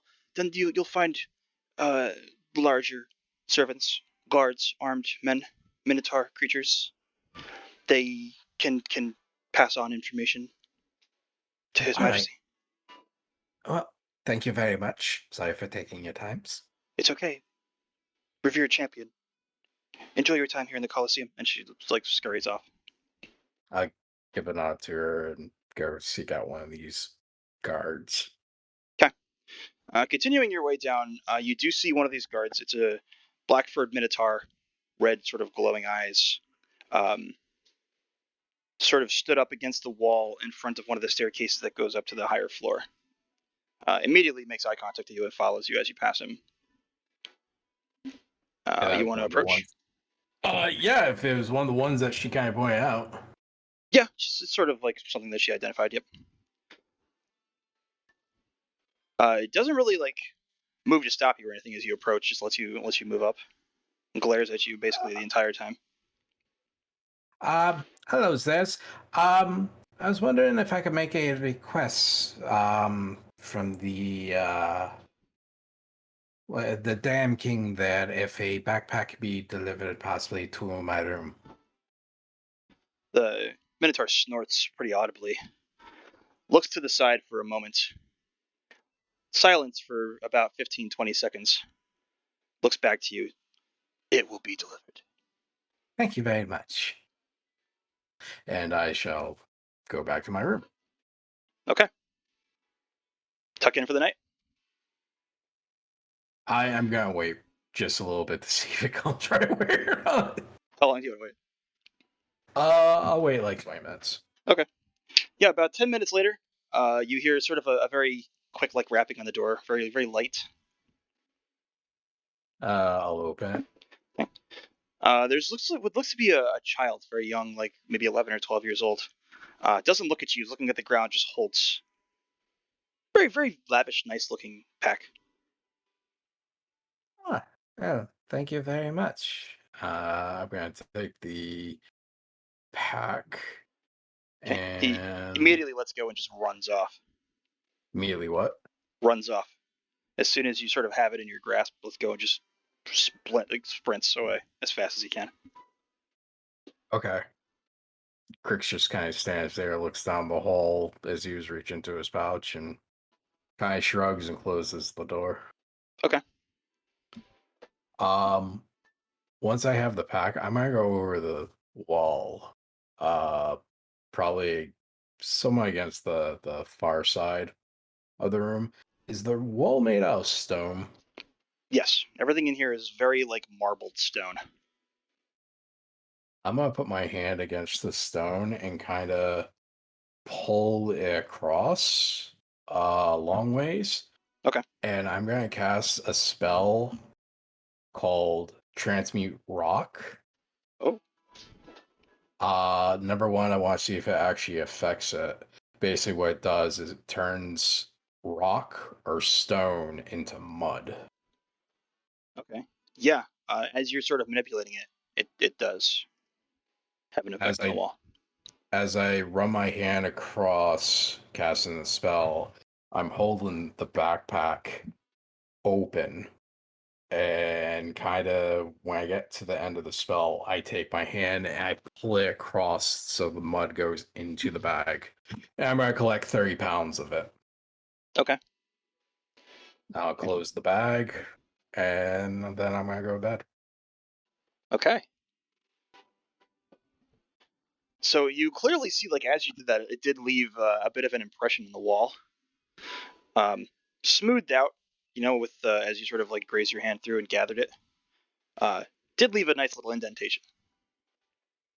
That's more than fine. Okay. Everybody else good to rest? I believe Tacitus, you're good to go. I've probably been asleep. Okay, you're already asleep. Briar, you can finish up with your potion work, and then you're also turning into rest. Yep. Okay. So you go through your rest. Throughout the night, you're woken up a couple times here and there by the sounds of that party just raging, getting louder. You can hear it through the walls, the stone of the structure. Sometimes there's just roaring laughter and madness happening in there at times. But it's not enough to really like pull you completely out of sleep, and you're able to complete your rest through until the following morning. Now, do you guys want to continue? If we continue into your next engagement, it might go a good ways. Do you want to end here tonight, and then we'll start the next session with the beginning of the day here in the Coliseum, and then we'll jump pretty quickly into your next bout. Feels like a good stopping point. I was gonna say I'm good staying up late, but yeah, I have the free time to do so I'm good either way. I'm on the West Coast, so I have You're totally most fine. availability at this point. Like whatever y'all want to do is fine. How much longer will we go for? It's a pretty big encounter, so I'd say roughly like at least 2 hours. It's up to you, and I'd say if we're going to do it, we should probably jump right into it. So if there's anything that you wanted to RP around the Coliseum or any information you'd like to seek in the morning, we should probably call it here and then push to the next section, to our next Saturday. Because yeah, it could be at least another couple hours. It's a pretty big combat engagement. I'd be okay moving it, like continuing next Saturday, but if everybody wants to keep going, then I can do it. What do you guys think? I mean, so it sounds like two strong votes for yes, and then 2 I don't care. So you're good then. So you guys... leaning to no, but I'm okay with it. I mean, if you're tired, then I'd rather you be. Yeah, I feel that way too. Like I'd love to continue. I can go. You know me. I can go another fucking 8 hours. But I mean, it doesn't matter. Like we can just continue next week too. If it's like I don't want to keep you awake longer than you're comfortable. I don't want to ruin your like IRL sleep schedule, which I do to many people, often. I'd be fine with it normally, but I am feeling a little sick tonight, so I don't know if I'm Yeah, I remember you fully mentioning that That's early fine. on. on Yeah. board. Let's call it off then. Yeah. Yeah, that's fine. All right. Sorry. No, Hey, no worries. Don't even apologize. How fucking dare you, Spywo? No, we're totally fine. How could Yeah. you? You've betrayed your party. Hey guys, This- This myself is the out. true test. What's up? guys, I have a bag full of mud. Bag full Yes, of you do. I Confused. I don't I know why think you did all this. of us but- are on the same page, to be perfectly honest. I don't fucking want to know, dude. Keep it to yourself. Whatever Crix is planning yeah. is going to be ridiculous. I don't I'm even ready want to for it. know. I'm not even gonna think about it until next week. Whatever the fuck you're gonna do with your little mud bag, you Crix know. going to hit it. I can't wait. DMs everywhere. I Crying. have an idea of what you're gonna do with it, but I'm Oh, just, do you? I am very curious on your theory, sir. you know, I've learned to just not assume with Crix. You never Uh, know. I have an idea that there's gonna be some golem action, some something along those lines taking place. But Okay, you think I'm making a golem? Interested. We'll never know. We'll I don't never know. know until next week. Yeah, we'll see. Or you're like It's- earthen grasping something. Like I don't know. I'll let you. I'll just let you do your mud bag thing. Whatever it is, I'm not gonna. I don't care. I don't care. You sound like you care a lot. No, You I look sound forward like to you it. really I care. look forward to it. I am very interested and excited for whatever it is because I like it when weird creative Yeah. shit happens. It's very funny having the tables turned and somebody telling Bird, interesting. So you think that's going to happen? Because it's always the other way I welcome around. it. I welcome it. Well, I mean, I definitely Great. threw enough of that at you guys already, so it's only fair. I was not expecting my gamble to work. I mean, you don't really Fully know what's expect going that on. to fail. We'll, mean, did it work? We'll see how Yeah, that all did turns out. it? No, the fact that I didn't die is more than I was expecting. You're playing with I was- some fucking. You're playing with multitudes of fire. Like you are. Fire and lightning. Yeah, you're toying with all kinds of powers. And apparently demons. So we'll see. Elwin will do whatever it takes. Yeah, we'll see how it goes. I love how it went though. You made some really good calls down there, and I liked how you thought through your interactions with Oath. No, it was fun. I made a friend. Yeah, Tacitus had a That was brawl. the best fucking scene. Holy shit. The kicking the cat was insane. The old wombo combo. Polymorph kick. I was just saying to myself, like, oh, I'll polymorph him into the cat and grab him. And then you were like, I'm going to come in. I was like, okay, I'm going to polymorph him. He's going to grab him. No, you yeeted. He's shoulder checked. That's what he called out. So I was like, okay. I mean, I was not expecting him to turn into a cat, so That's Yeah. exactly how it goes. That's perfect. It worked out perfectly. Yep. The wombo combo. I think, honestly, that's a spectacular, like, view. It just, people are going to go around there and be like, they fucking yeeted his ass. Can you guys repeat that in the Coliseum? I want to see that repeated in the Coliseum. can you forcibly turn off polymorph Oh, the spell? Yeah. without touching? Mm, Deactivate it, I think. Yeah. I think you can. Yeah, because it It's a It's concentration concentration, isn't after it? the touch. Yeah. no, It's just, I don't think it's concentration at all. I'm pretty sure polymorph. Let me double check. I think there is something you have to do I'll to double- maintain, or I think maybe you have to concentration to maintain it if something happens. Is what I'm thinking of. I'm just Okay, curious. Concentration. Would you Yeah, like- I can Yeah. stop it.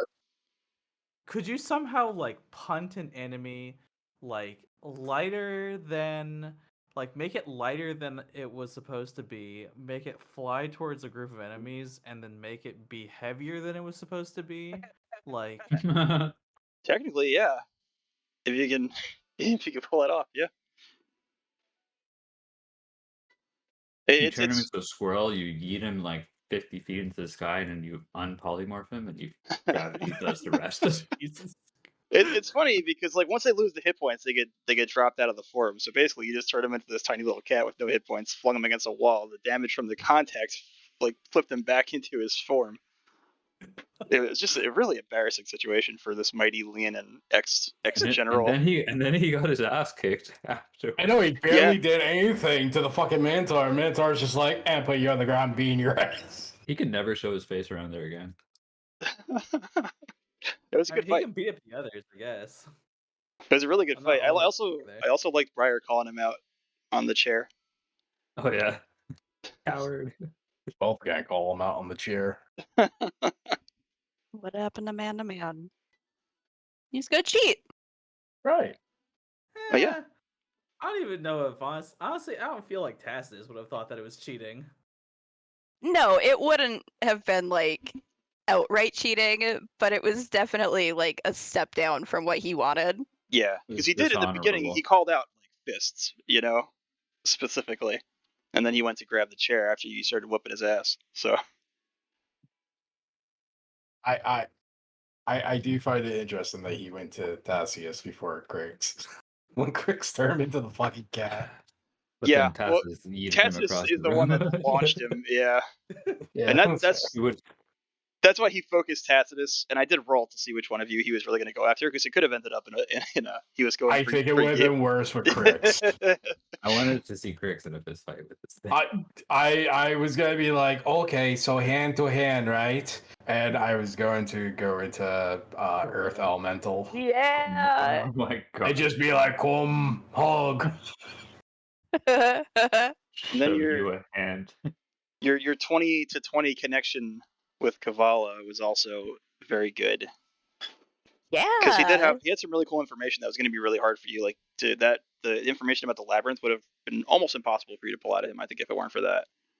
Oh That wow. was very cool. But he What was nat 20 incited you. with his role? What was that for him? Was it like insight? Yeah, it was insight, judging your character, judging you as a person. Okay. Yeah, I'm Double very nat happy 20s. with my new dice. It was very kind to me, and it only rolled a 3 twice. It did you well. That's good odds. But I have a +10 on so many fucking things. I love rogues so Oh my much. gosh. Rogues are great. I'm very curious to see how next week is gonna go. Yeah, well, you got to survive your next fight, which Oh, I yeah, didn't think you labyrinth. were. I didn't think you guys were going to RP as much as you did this session. You really went hard into it. I thought you were just going to check things out a little bit and then have your rest and then have your fight. But I'm glad you did it. I'm glad everything. It was perfect. That was incredible. And then so it's good starting everything next week. Just to have a little bit of time to explore before the fight as well. So we won't have to rush into it and through it to make sure everybody isn't falling asleep for it. And Yeah. it's a pretty wild fight. So be ready. I'm Very excited. Make sure you review all of your spells and so forth. Get everything you need prepared. I want to be level 11 so badly. Well, if you win this Humans fight, don't get anything really good at level 10, but they get good stuff at level 11. So I'm like, Can I become a monk? It's not broken, I swear. you want to start? You want a multi-class? You want to go into take a level 1 monk? Is that what you're talking Oh my god! Yes, let's do it. You Wisdom. Oh, I'm not going to stop you. wise monk? I thought about doing that with Lazuli, taking a 1 level of rogue just to finally have a little bit of that kit, but ended up not doing it. Yeah. That would be fun. I'm not against it. It's I'd say as long as it makes. I might be against it if it's some radical thing where it doesn't really make sense for your character. Yeah, but Briar's gonna be a paladin now. yeah, exactly. Makes But sense. yeah, it would make sense for Crix to start being a little wiser at this point, seeing what he's seen, and a little taking bit on. wiser. I have max wisdom, man. Yeah, that's why I'm He's saying. That's why I can see wise. you. That's why I can see you dipping into more of a monkish, persona. So yeah, I'm okay with that. Probably Are we gonna level up again? Is that happening? Not right now. No. Is in this campaign. You could potentially go to 12 in this campaign if you hit the right notes. Interesting. Pokemon trainer. Hold on, let me become a monk so I can whip a ball around and Get just summon out of animals. here, Siren. Get out of here, dude. The Pokemon trainer. No, you get no levels in Pokemon Trainer. Everybody's leveling up except for Harmony. Harmony never levels up. Harmony is banned from leveling up. You know what? From my story, I've learned to throw rocks. Every time I hit someone, I cast Conjure Animals. I almost because I picked up a new cantrip when I turned level 10. I almost picked up Magic Stone, which is such a fun cantrip. You just You get to should- like hurl pebbles. Oh yeah, I was looking at that Like- too. I was like, this is great. I was looking at it and going, I wonder if I could use this in Conjure with my sling. It literally does as much damage as a short sword. I was like, this is crazy. Did you guys have any other questions about the session or for like note purposes, anything like that? I'm good. I don't No. think so. As far as like the labyrinth and the little map that he drew, can it be assumed that we studied that and have a good memory of what he drew? Well, now that you mention it, I'm going to have you, once you get down there, I'm going to have you roll to see what you recall. So, Oh boy. God, since none of you took any time to study it, really. I was thinking about it. The words yep. just never left my mouth. Yep. So So, I actually rolled to myself because Elwin has a notebook with him, and so whether or That not doesn't count. Elwin was, yeah, like whether or not Elwin was going to be like sober enough.